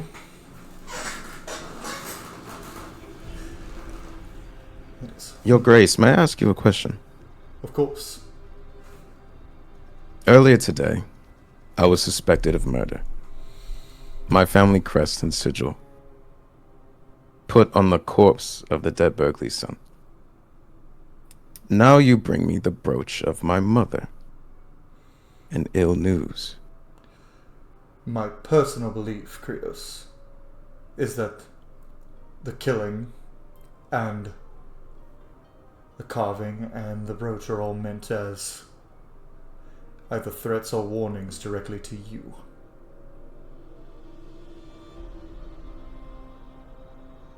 Your Grace, with your wisdom and intelligence, I ask, why would someone want to target me? I'm the advisor of the king.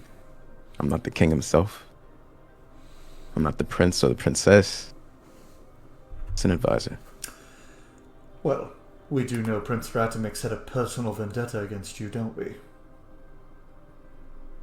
Indeed. And perhaps you have other enemies you do not know about. In either case, I suggest you tread carefully. We will investigate how someone got into our vault without our noticing. But if it was indeed Prince Ratimix, he will pay. You have my promise. Thank you, Your Grace. For a brief moment, you see Burgley's look at you with a smirk, Krios, and then just... Indeed, we'll see whoever did this brought to justice, Halakir.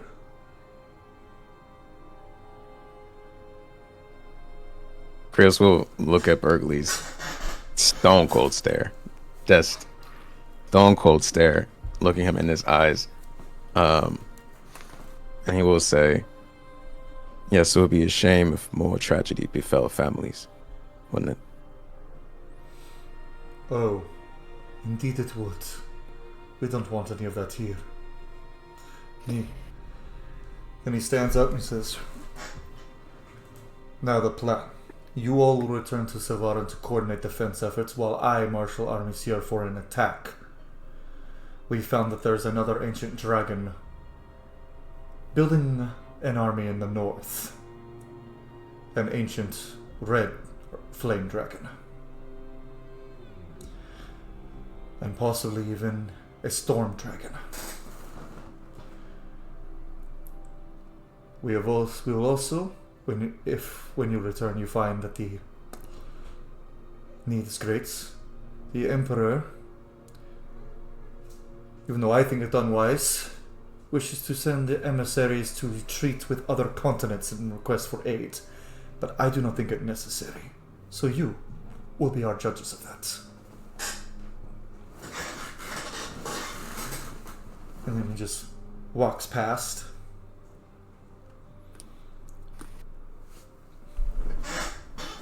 And he places a hand on Ramsay's shoulder. How did the spear fare in the last battle? It handled most well, my lord. I look Excellent. forward to learning more about it. You must tell me who crafted it so I can thank their expertise. The personal smiths of House Burglaries, of course. The finest dragon-killing lances one can have. I would expect no less from your most noble of houses.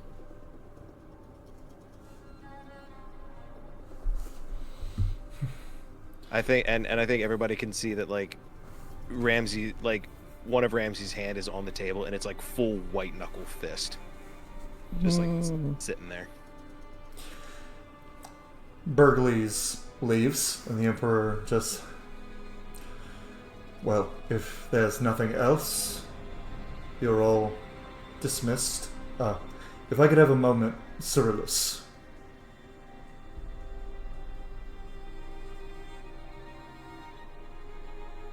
He's like fully started to rise and then just sits right back down.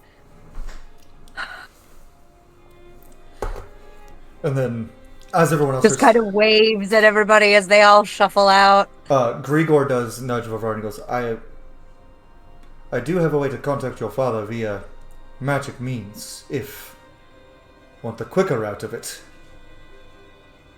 Oh, Gregor, you're such a sweetheart. Let's do that then. It will save me the trip. And seeing his face to face and asking that question. Better through letters or magical means, whatever it is that you are saying. Right, we'll get to that in a bit because there's a couple other conversations that need to happen first. But first, Cyrillus, this is going to be a short one.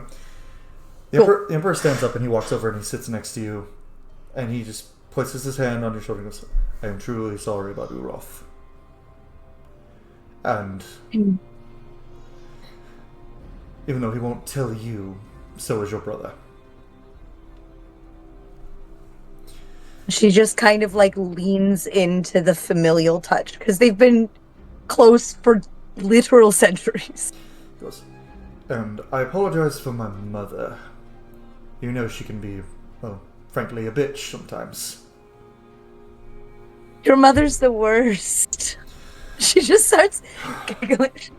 She's simply protective. But if she was nice to me, I would be less at ease. She's simply protective and knows our history and is resentful, but I've never held any grudge against you, Cyrillus.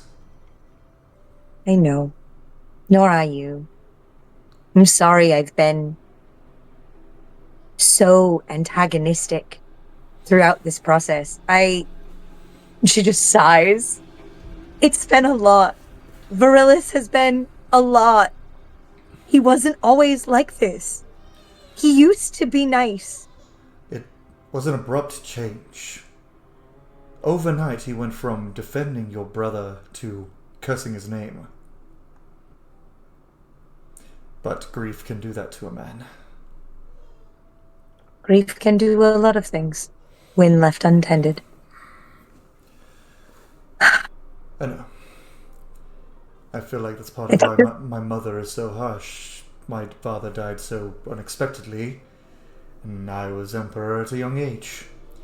And I looked to you and your Amaryllis and Virilus more than I should have. But I'm glad Amaryllis has Krios and you to help him. And there's still time. I will do my best to make sure that whatever this concoction is, that the Queendom is brewing, these new threats from the Second Prince do not hinder our efforts at reviving your nephew. Thank you. I can't bring back his mother. No matter how many dragons or dragon riders are slain. But we can bring back him.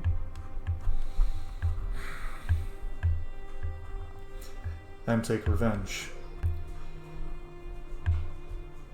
Give that dragon... give him a little spark of flame from me, will you? I will. Now. And he, squeezes your hand for a second and stands up and goes, "You may go. I have things to attend to." Yes, very important Emperor things. Yes, I know. And then she, just kind of, toddles out. The Dowager Queen walks in right after you and he goes, "Mother, we need to have a chat." And with that, we're going to go... Who wants to have their one-on-one conversations with each other first? As soon as we left the room, Ramses would have immediately kind of gone in lockstep with Krios, and I just accidentally closed out my character sheet. Hang on.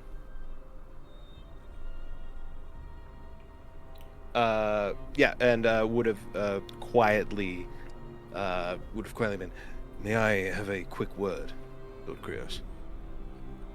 Krios will look to Ramses and point, and he'll use message and say, "Absolutely, I will speak true."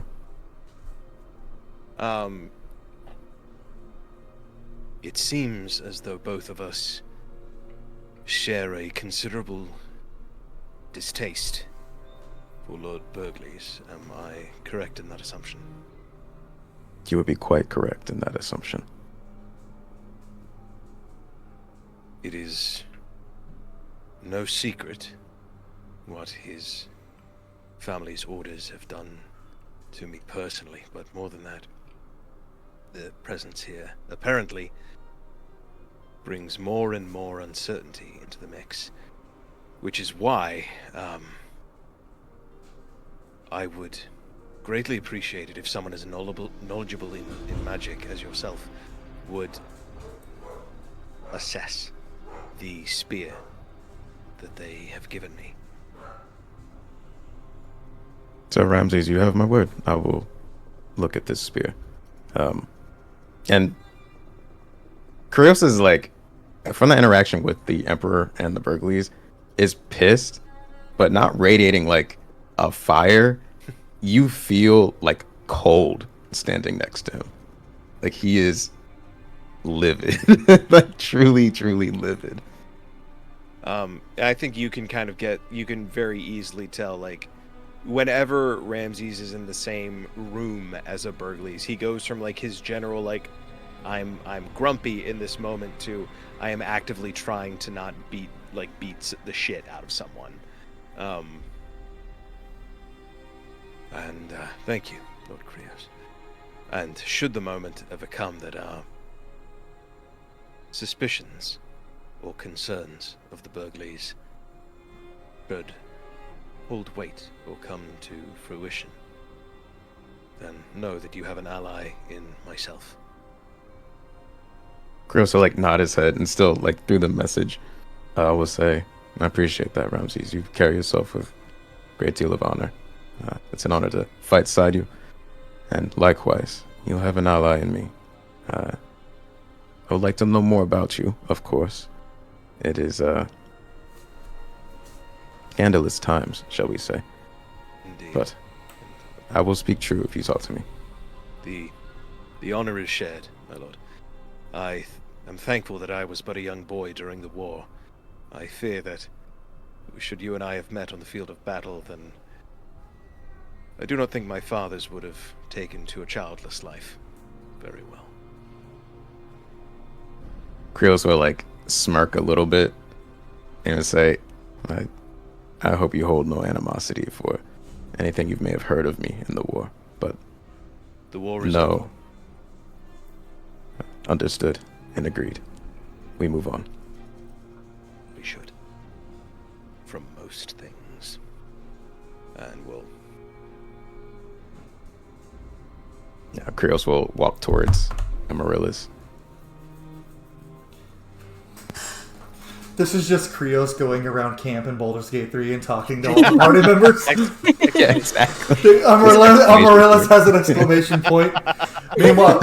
Meanwhile, they look over in that little like stone building in Varvar. It's like, oh, what are Varvar and Grigor doing? Above board, would Krios be able to take Amaryllis to the temple to speak? Logistically, would that work? Yeah, if Amaryllis is willing to go with him. Cool. All right. Krios will go to Amaryllis and say, Yo, Grace, I would love to talk, but I would like to do it away from prying eyes. Would you join me to the temples? You would have to ask twice. He's like, yeah, no, this place is, after what Verilla said. Perfect. So Krios will take Amaryllis to the Temple of Godfrey. Okay.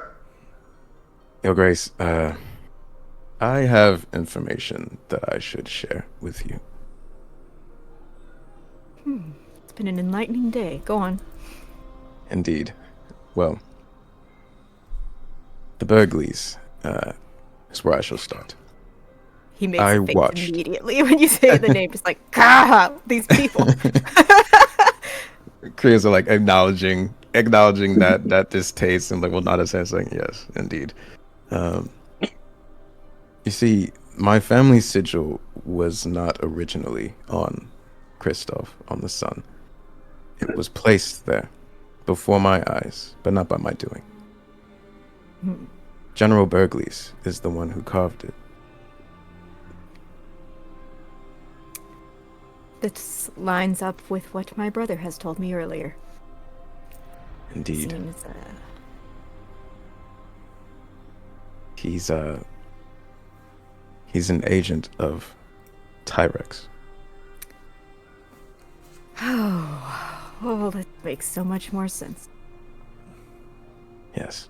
And the reason I know he's an agent of Tyrex is because I was an agent of Tyrex. Was as in you are not anymore. Correct.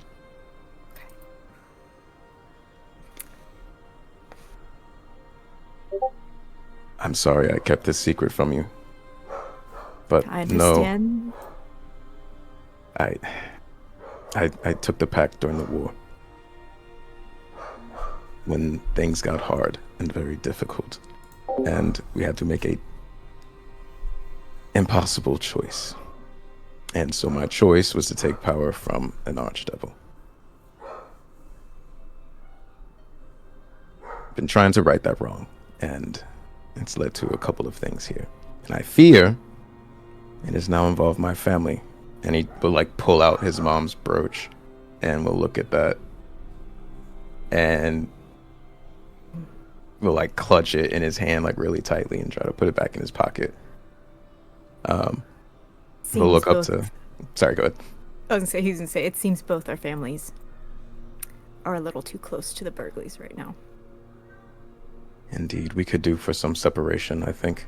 But I brought you to this temple specifically because we would be safer from watchful eyes from unsavory gods, shall we say. I fear the entire palace is one big pair of eyes. That much is very, very true. But that is what I wanted to share with you. Thank you for sharing this. I'm sorry I kept this secret. I still do not think, even if you were commanded, you would harm anyone I love. So. I fear we will face many more impossible choices as we go forward in this adventure. Always. But thank you. I needed to share that. The secret remains here. Thank you, Your Grace. My family's number one, and the people who are closest to me are number two, and the rest of the world can figure out their own mess. Crew also like smile, and I'll be like, the first time he smiled in a minute, of course, but also, given the recent events, you know, it would be a very meaningful little like smirk, little smile. I'll just say it's an honor to be counted among those people. Shall we make our way back to that cursed castle? Before we do, I would like to ask you to keep an eye on my sister, for I received disturbing information earlier from my brother. And with what you have said about Burgleys, I worry his watchful eyes on my sister are now from a higher power. Indeed. Tyrex is petty. Yes. And bloodlust. But I do think that we have an ally in Ramses as well. But you have my word. I will watch over Cyrillus. Thank you.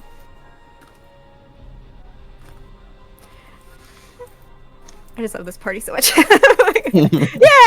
Cyrillus is in constant, imminent danger. No one tell Cyrillus. Everything's fine. Everything's fine, Cyrillus. We're about to win through the power of friendship and incredible violence. Truly. this dark fantasy like Berserk / A Song of Ice and Fire. You're muted. You're a muted friend. I was about to say this dark fantasy, A Song of Ice and Fire / Berserk inspired series is going to turn into fairy tale with like the power of friendship.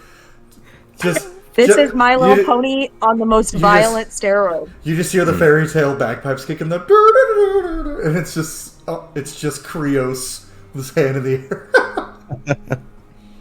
I know so many bagpipers. So who would record that? Anyway, next on the docket is, before we do Varvara, with conversation with her dad, Cyrillus, you feel a hand on your shoulder real quick, and you see Marcus behind you. His eyes are like bloodshot red, and he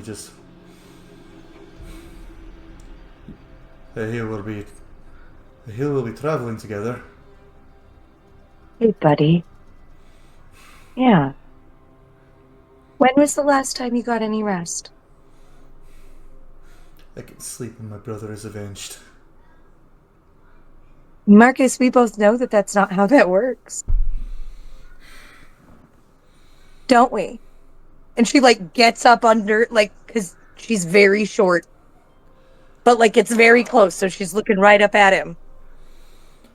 Because this is a thing she's been doing for hundreds of years. Fine. I'll sleep. Yeah. But I will take orders from your friend, from your brother. But if I see or hear any sign of Ratamix, my spear will pierce his skull. Yes. And it will be very fearsome, and you will be totally emotionally fine after that happens. You're going to eat 3 full meals before we leave. You're also going to get at least 8 hours of sleep. I understand that you take orders from Amaryllis and Amaryllis alone, but I have been bullying you for over 200 years, and I will continue to do so.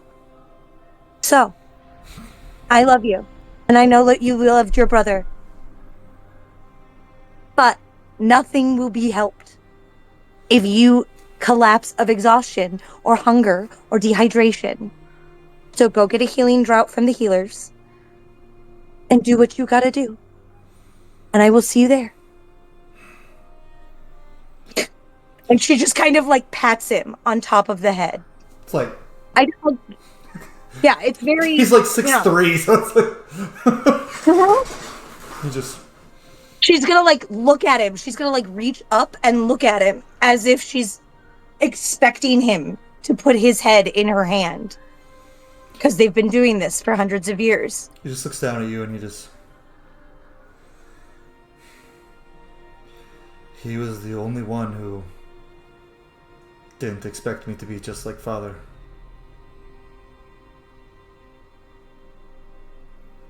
He like just hugs this giant torso. Her hands don't fit around him. She goes, I know, buddy. But now there are 2 people. Or there's 1 remaining. Because I don't expect you to be like your dad. I expect you to be like you. Alright, fine, I'll go. And then he just starts walking towards the healers. And then we pan to Varvara and Grigor in their room as he pulls out this little stone and he goes, So, apologies, you do have to see him, unfortunately. And he runs his claw down it. And a few moments pass, and then your father's huge dwarven bearded face just appears and he goes, Alright, what? Grigor, what is...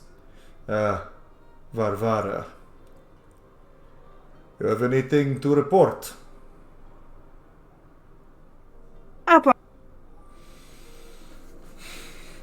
Yeah, the things have been going pretty good, you know. The mission is great.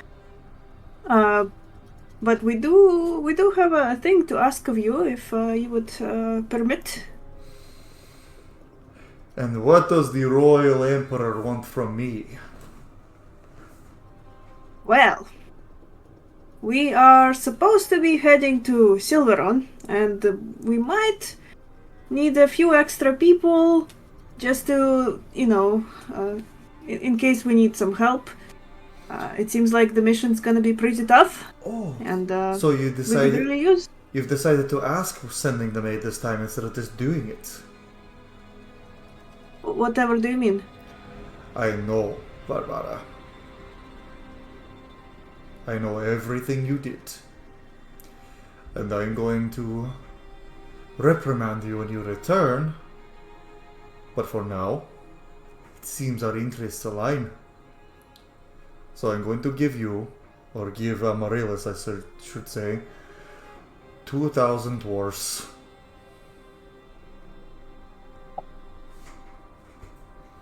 So, as he says that he knows of what Varvara did previously. And he's just giving you the same stare I am, just like staring. Varvara is like squeezing Grigor's thigh, like almost like claws in, just like squeezing it really tight, and her heart just like goes into her feet, and she's like petrified because he was not supposed to know ever. She goes, Papa, I really don't know what you're talking about. I have not done anything. You don't know about sending money, food, weapons, troops to aid your friend Krios and Amaryllis when they fought against Alhalon? Listen. You know that means we chose a side, so now, if the Queen finds out, then they become our enemies. No one will find out. You know, no one will find out? I found out. You need to understand something, girl. You do not send my troops without my permission. You do not send weapons. You do not send food. If you had asked, I would have considered it, but... Listen to me. You are such a stubborn dwarf. I could not sit by myself and let all of them fight the other elves. You don't understand. They are my friends. They were helpless. You felt the same when Elon was trying to take over, and no one helped you. How did you feel? Exactly. Amaryllis sat pretty on his throne while we were attacked and sent no help. I'm sure there was a reason. I'm sure there was a reason. But I will not sit idly by when helpless people are suffering. So yes, I took people in. Yes, I helped them. And I do not regret it. You will regret it when you return home. Enjoy your little escapade. What will you do? You refuse to make me queen? You want to put your sons on the throne? Then go ahead, and I will do whatever I think is correct, because you don't really value my opinion, and I do not agree, so... You're right. I don't. That's why I sent you on the suicide mission, the worthless cause. Well, now that at least proves my suspicions...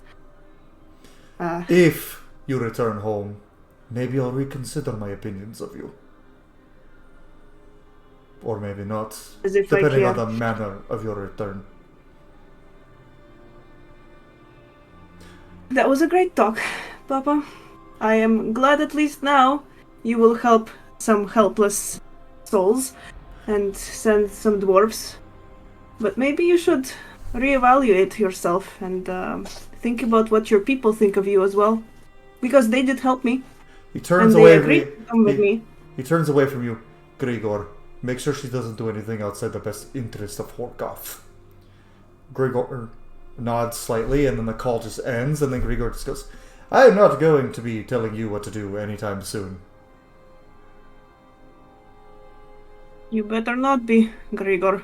Well, maybe. I'm pretty riled up right now, I could rage.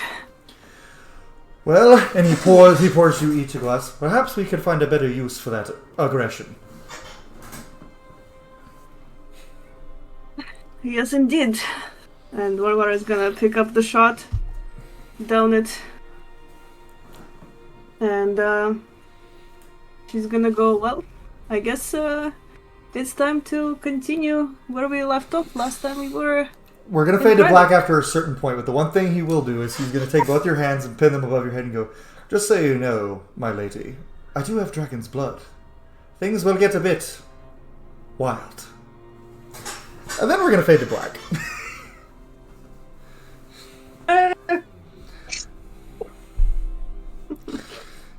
Good stuff. Yeah, we fade to black on this channel because nobody wants to hear me and Val roleplay that shit. Well, I'm sure some of you weirdos do at home. I'm just kidding. We love the weirdos, but I'm sure some of you do. But no, not doing that. Carrie's like, please so do much not. Money. Also, Carrie's reaction to that. Well, maybe in one regard, just. Yeah, I cackled over here. Listen, I'm just trying to make some levity, you know. Varvara's gonna be tired now. Good for her. Hey, she needed that. Cyrillus is just the conversation was not easy. So we will, I will say we pan to afterwards, and he's just like got his arm around you a bit, and he goes, you know, Varvara, for what it's worth, I think you'd make a better queen than any of your brothers would a king. I'm glad you think so, Grigor. Sometimes it can be hard, because your own father does not appreciate you, and is so stubborn he can't even see his own daughter. If I may say so, your father is a stubborn, angry little shit of a man who holds grudges like no one's business. I had a debt to him, but the debt was to protect you and keep you safe, and so I shall. But no longer for your father. I do it for you and for me. And as he says that, Varvara is gonna they were already hugging before, but she's gonna tighten the grip and kind of nestle her nose into his chest. And just go oh, Grigor, you're gonna get me in trouble, aren't you? Oh, if your father finds out what we just did, I'm going to be in so much trouble. Don't worry, I think this is nothing in comparison to what he found out about. I led troops to Silveron. Whole troops of dwarves. You know, my lady, we have other friends. Who says we have to return to Holgoth? Hey, there is no point to return to Horgoth, really. I cannot be queen after what I've done. So, but we do need those troops for our mission, so I can't, let my friends down. Alright. So I guess, yep. So, round 2? And we're gonna pan away. Hold on, before you pan to black, Varvara is gonna be round 2. Wait, watch this. And she's gonna go into rage mode and turn into a giant. And then you pan to black. Somewhere else in the keep, suddenly, the cat just turns into the panther. He's very confused. Oh my god. Does anyone else want to do anything or talk to anyone before they go to sleepy sleep? Would there be time? Ramses will go to his room and get the spear and take it to Krios' room. Okay. So Krios, you see the spear laid out before you. Like I said, the blade itself is a black blade with an eye in the center of it. And then the haft is made of... It's got metal underneath, but the wrapping is fused to it is blue storm dragon scales. Or no, I'm sorry. Because the blade is from the depth dragon. The haft is from the storm dragon. And it's a very fine craftsmanship, but if you want to learn more, I'm going to need an Arcana check. For sure. Arcana check coming in. Turn up, okay. That's a 16 plus 6. That's a 22. Yeah, boy. You feel immense magical power in this spear. And you feel a familiar presence lingering within. But you can't put your finger on where the presence comes from, but this blade is absolutely cursed. And you can already tell that as of right now, with your Arcana check, you see a tether. The spear is tethered to Ramses' soul. Krios, your eyes went from the spear and then slowly just sort of rolled over, and now you're looking at me weird? Ramses, for what I need to say to you, we should not be in this castle. Would you fancy a trip to the temples? I'm not one for the gods myself, but yes. Thank you. I'm just a do do do do. Just I get the feeling you've done this walk multiple times today already. yes, it's been a great source of cardio. It's important. There's a reason why I'm bringing you to the temples, and I'm just gonna we're at a temple of Godfrey. I'm sorry. You fucking, how dare you bring me here? The Krios will make no prayers, but he will hold the blade and we'll walk into the temple, and you can see from how Krios is walking towards the temple, there's a lot of urgency, and there's a lot of not necessarily fear, but concern. And I will say that as you were passing the it seems kind of eerie now that everything in this city, from the structures to the roads to the floral arrangements, even the artificial skybox created, which is showing a purple hue right now, all seems a little too perfect now, considering everything you guys have seen. The common folk of this city know nothing of what's happening. You can see they're just going about their lives. It appears no word has reached of the assassination or any of the troubles that have been happening in this sky city. As a quick thing, as we're kind of, I think Ramses can sense the urgency, and because he doesn't know what's going on, he kind of starts to talk somewhat nervously. Just kind of looking up at the sky, goes, sort of reminds me of the keep, the hold of my dragon riders, but too nice. There should be clouds rolling through. There should be weather. There should be wind. This doesn't feel right. Haven't felt right since we've stepped into this place. We've been thrown into chaos the moment we've landed in this castle, all of us. Very true. It's strange. There are factors at play. I'll explain. As I get into the temple, Krios will hand the... Actually, no. Krios will not hand the spear back to Ramses. He will put it on the floor. And he will say, that blade is cursed. And it is, from what I feel, is tied to foul powers. And I see through the magic that it's attached to you in a way,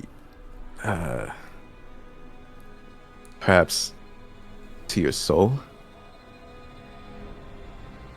How do you feel when you carry the blade? Cool. I haven't thought about that. Has Ramses, as he thinks about it, has his disposition, if he does a little self-assessment, I mean, obviously he's still very angry and traumatized, but he's been a little thinking back to the fight with the Wyvern Matron. He felt a lot more joy stabbing another living thing than he normally does. Because normally for Ramses, it's not the thrill; it's the it's the duty behind it. He felt excited and happy every time he plunged his spear into another creature. Now that you mention it, when we were in that wyvern's nest, I felt joy in the violence, in the killing, and I find no joy in killing. Don't think I noticed it at the time. I was so focused on the young wyvern that I've bent to my will. But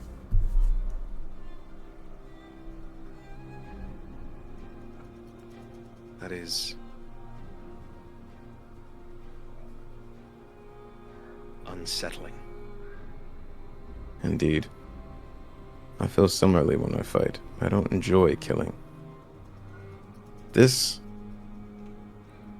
I have reason to believe that this blade is related to the Archdevil Tyrix. And I think you should know this. General Bergles is an agent of Tyrix. So is Prince Radamix.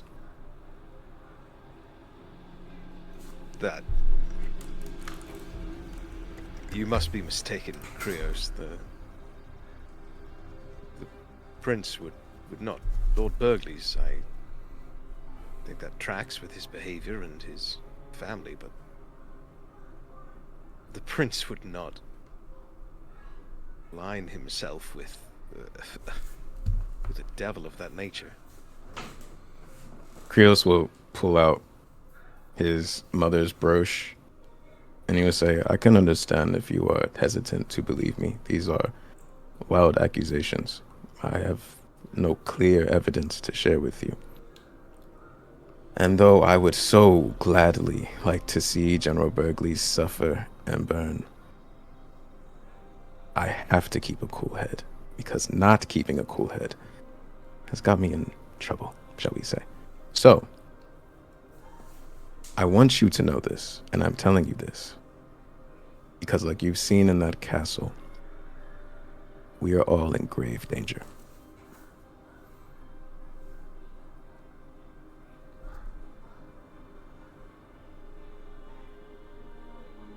Surely we must tell the Emperor this.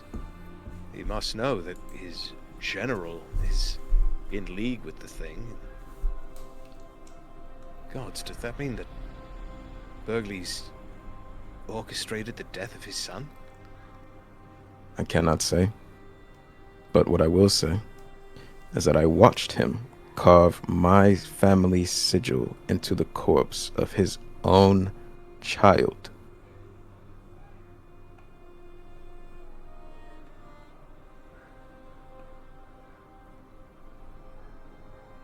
And now they've gifted me this weapon that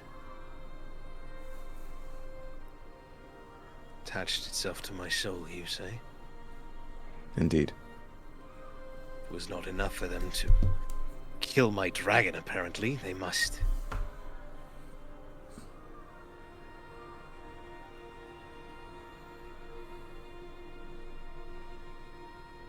It has given me much to think about. I understand. This week has brought quite the revelations to myself as well. Can understand the weight of this. But no, though we have been fast allies, I mean no deception here. I have no political game to play. I did when I was an agent of Tyrax. But that bond has been severed. And that's why I'm telling you this. I would like to roll an insight check. Sure. Rios has truly severed his bond, because... Sure. Oh, this shakes my image of him. 17. From what you can tell, and Krios is... I don't think this is above my thing to say, like, Krios is telling the truth. He severed his bond with Tyrex, though he's not telling you how, but yeah, you know he did it. Or at least that he's professing that he did. And he seems to be being honest with you. I must admit that is, distressing, to say the least, though I am happy, I suppose, to hear that you have rescinded this attachment. Yes, war makes us make very questionable decisions, shall I say. But know that bond is broken.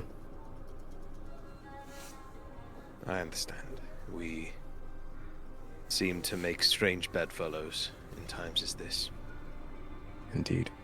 Every day I've had to look into the smirking face of the man who killed my dragon. And not do anything about it. Can't imagine your rage. Getting my mother's brooch and seeing the Bergles smile in my face. I would have stabbed him in front of the king if I could have. We will have our day, I am certain of it.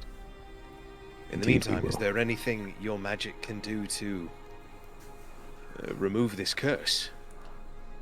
My magic, I do not know. But could Krios do like a history check to see what magic could help in this situation? Sure. Well, would it be... Could I do history or arcana? Or would it make more sense to do history? Let's do history for this one. Okay. That's a 5. That's unfortunate. You do not recall any magic powerful enough to sever a cursed weapon from its wielder. Unfortunately, I do not know what we would need to do to get this kind of curse off of this weapon. But, yeah, I would be wary of how you feel when you wield it. That bloodlust that you feel, that is the essence of Tyrex. And I can already feel... Strange, just now I thought, well, I could simply use my old weapon, and even now I feel ill in my stomach at the thought of not using this weapon. I fear that this bond will... I may be stuck in this with this weapon for some time. I understand the temptations of devils and their gifts, shall we say. But I understand as well. If this Tyrex came to me the day my dragon died and presented me an opportunity to slaughter every last Burgleys, I would have taken that deal in an instant. I will not shame you for it. Shall we head back to the castle? Yes. Thank you, Krios. I'm thankful to have you and the others as allies in this time. Of course. Glad that we could find friends in this dreary place. Think they would make their way back after that? Yeah. Okay. I have an idea.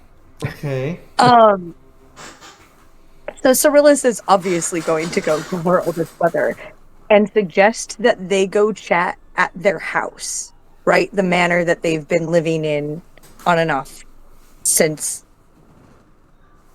Amaryllis moved out of their parents' house.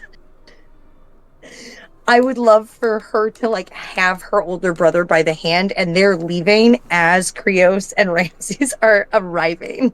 Mm-hmm. Just to have this little like, oh, hi. Because I love those kinds of moments.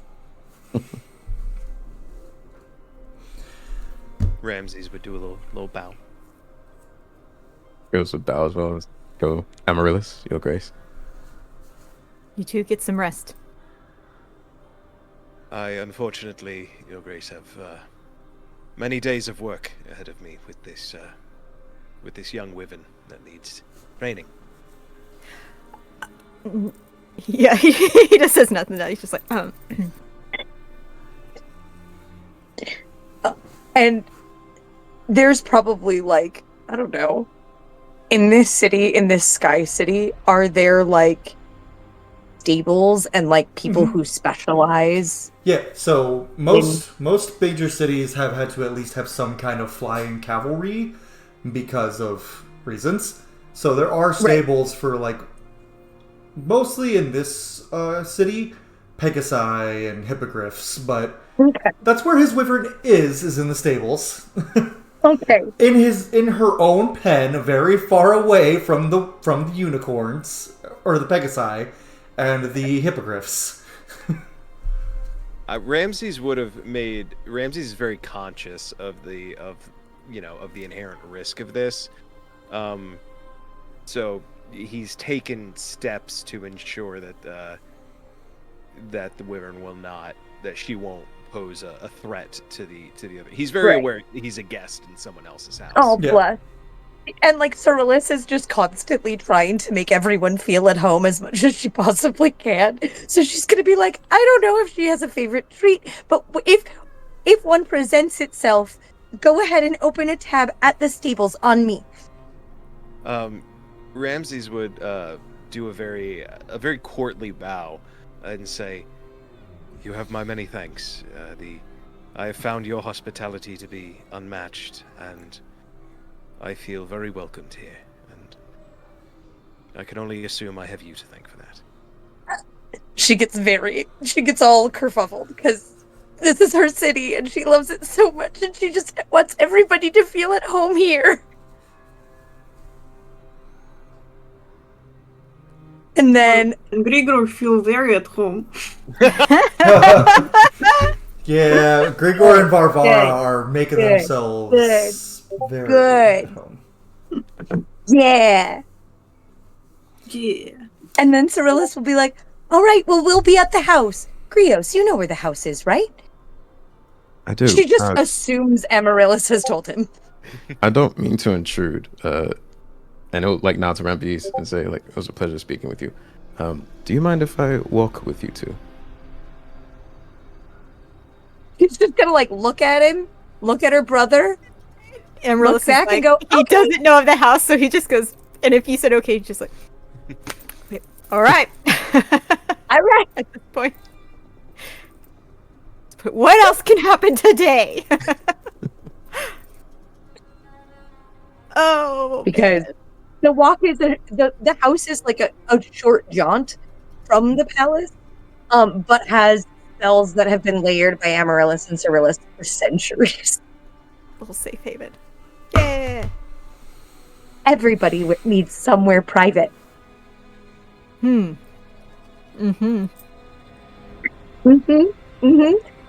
gonna open the doors. They're huge, so it takes her like whole body because she refuses to open them with magic. But she's a menace. And pushes through. She starts a fire, and by that I mean she whistles for Ananda to start a fire. Ananda goes psst, and spits a fire. Thank you. So bare. She but digs for a poor couple girl. bottles of honeymead. It's a long-standing tradition in their home. Thank goodness. And None of she this pours out 3 glasses.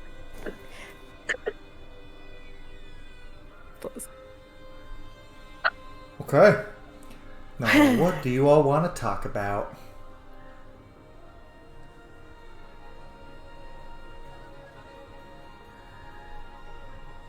Things are weird at the palace, right? It's not just me. Is it- Everything is very weird. Is it always on fire? No. Genuinely no. It's only started to be on fire in, I don't know, the last year maybe? But nothing like this. This is new. This is a new flavor. I'm starting to wish we never left the forest. Indeed. What, and wait until the dragons came for you next? You made the I'm right more call to come. More concerned that they're heading there right now and my son needs me. And we're going. And that son of a bitch won't have the babies, the future of dragonkind that he'd hoped for. And I think that I should have a parade about it. But we don't have time and everything is on fire. Then she just like downs her meat. Just He would shuffle over to the seat and be like, take a seat. Woman, please take a seat.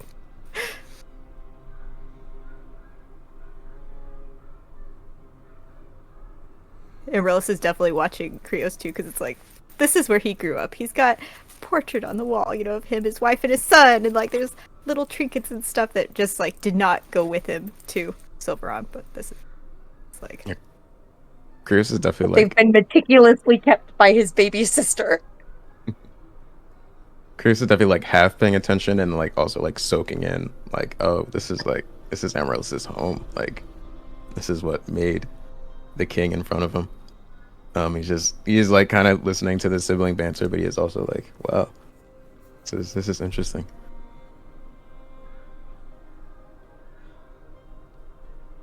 I think we should stay here tonight and not in the palace.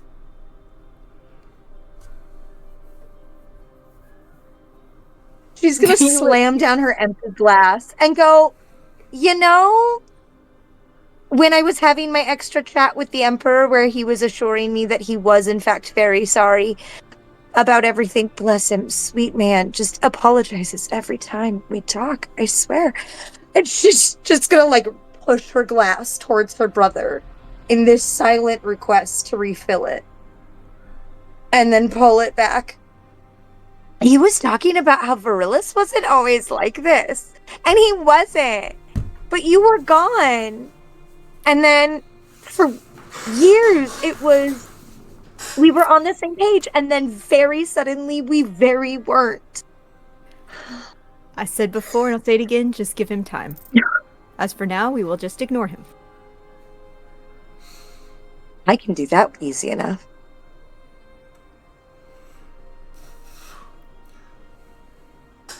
I had an interesting conversation with Ramses at the temples. The Burgleys gave him a cursed blade. Oh. No, Marcus wouldn't do that. Maybe his dad... Oh. His dad would. Indeed. Oh, his dad would. That could be nice. She is slowly, and by slowly, I mean rapidly getting drunk. She does not have a high constitution. She is exhausted. She is a chronically ill person. She is getting hammered. Put a blanket on her, slowly tuck her into the chair. Like, he was never very nice. And Randolph was always the nicest amongst all of them, but he was never around. But his dad is bad. I don't think his dad is any good at being a dad. Certain are you about Marcus? And she like settles. Marcus loved his brother more than his dad ever did. I think that the general, that guy, he would do that. But not Marcus. I don't think Marcus would get told. Because I don't think that that's a gamble even his father would take. You know, ask Krios, should we be concerned about Ramses? I don't believe we should. It doesn't hurt to be cautious, but he has no allegiance to the Burgleys. No love. No tolerance, really. He's very nice. He's holding himself back every time he's talking to them. I feel bad, to be honest.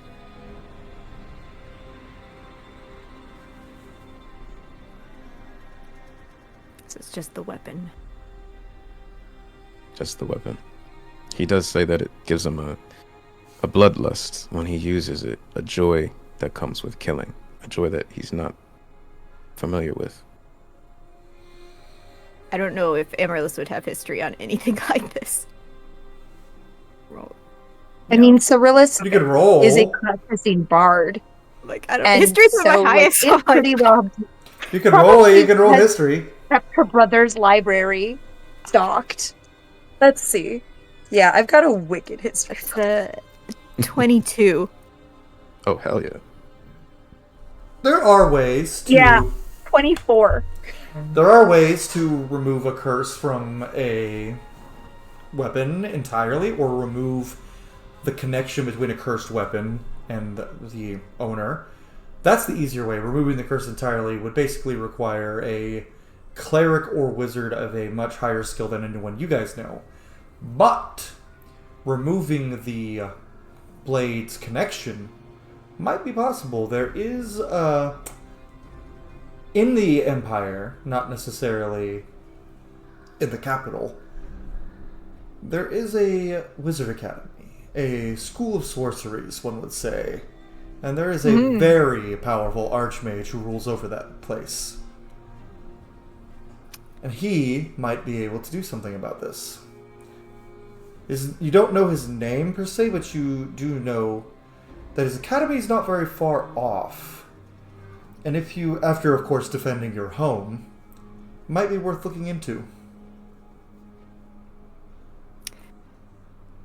Did Ramsey seem keen on keeping this weapon? It didn't seem like he had a choice. The weapon has a tether on him, like a pact in a way. Its absence brings him emotional just feeling. I don't know how to describe it. May have a way to break that detachment. But we'd have to go out of our way, and we don't have time now. So perhaps upon our return. Understood. Got a 24 on that history check. Yeah. Can Cyrillus know the name of the archmage who runs that school? And just like in her drunken stupor, with her hand on the table, just go, and that's, whatever his name is. I don't know. So you don't know his name per se, but you do know that he is called the Grand Master. Your face is... He is the Grand Master of the School of Godly Sorcery. Of godly sorcery? Mm-hmm. Cool. Because not just clerics can use radiant magic sometimes. There is a specific type of wizard that can as well. Don't know his name, but it is, and the school is not super. It's pretty far from the capital, but it's in the Empire.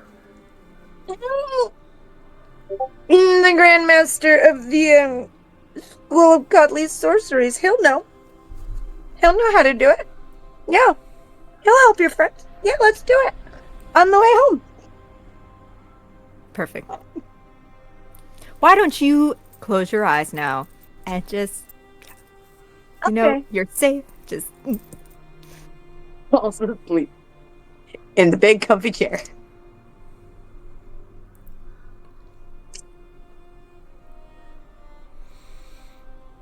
Perfect. She's in the chair. Does she always get this drunk this fast? No, this is new, but she's gone through a lot in the past couple days, so let her just sleep it off. Understandable. It's been strange days. Very strange.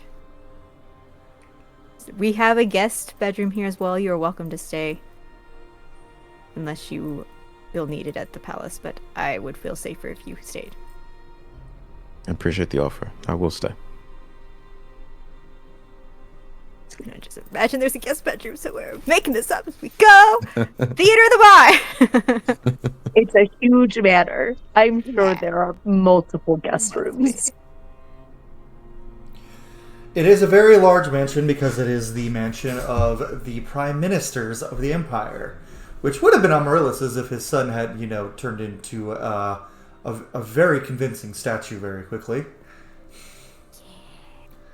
And a very large house. It is one of the few houses not made with any stone or metal. It is entirely made of wood. It's a wooden house. There is some brick here and there, but just for the chimney and such. And it is magically protected from any flames that might be within. It's a 2-story, let's say 6-bedroom house. And there are portraits all over the walls of Amaryllis's parents and the 3 children. Including one above the fireplace still, which is the last portrait taken of all of them. And Amaryllis's son is also in the picture. Little lad. He was indeed a little lad, just a boy. He loved his berries and cream. No, that's how the voice I have to give him whenever he does show up. I mean, you don't have to. I cast berries and cream. Oh god, make him a bard, and that's his auto's irresistible dances. Berries and cream, berries and cream. Oh no! Yeah. Cyrillus will be so proud.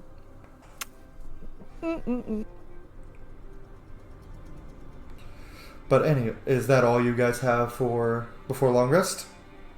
Thanks. Yeah. Okay. So, you all take your long rest.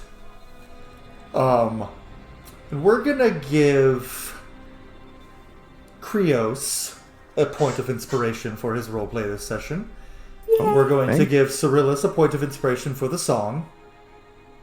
And we're going to give Varvara a point of inspiration because she got laid. She climbed Mount Dragon. The mustache stayed the whole time. I will say, the last thing we'll do before we end the session is you do wake up Varvara and your cat is sitting on your chest and he just in your mind, he goes, looks at Grigor, looks back. Well, figured it was only a matter of time, but I thought it would take longer. Shut up, Truce. And Grigor just, yeah, shut up, Truce. And with that, that's where we're going to end tonight's session. Next session will begin with you all preparing to head to Silvaran to defend Amaryllis' kingdom and Krios' home. And then, big fight. So very short bit of roleplay at the beginning, and then a huge fight will happen. So with that, thank you all so much for watching at home. If you enjoyed this video, please like the video down below. And if you want to see more, subscribe to the channel. We have a lot more Gleaming Wildfire coming, including next session where there may actually be some flame dragon shenanigans.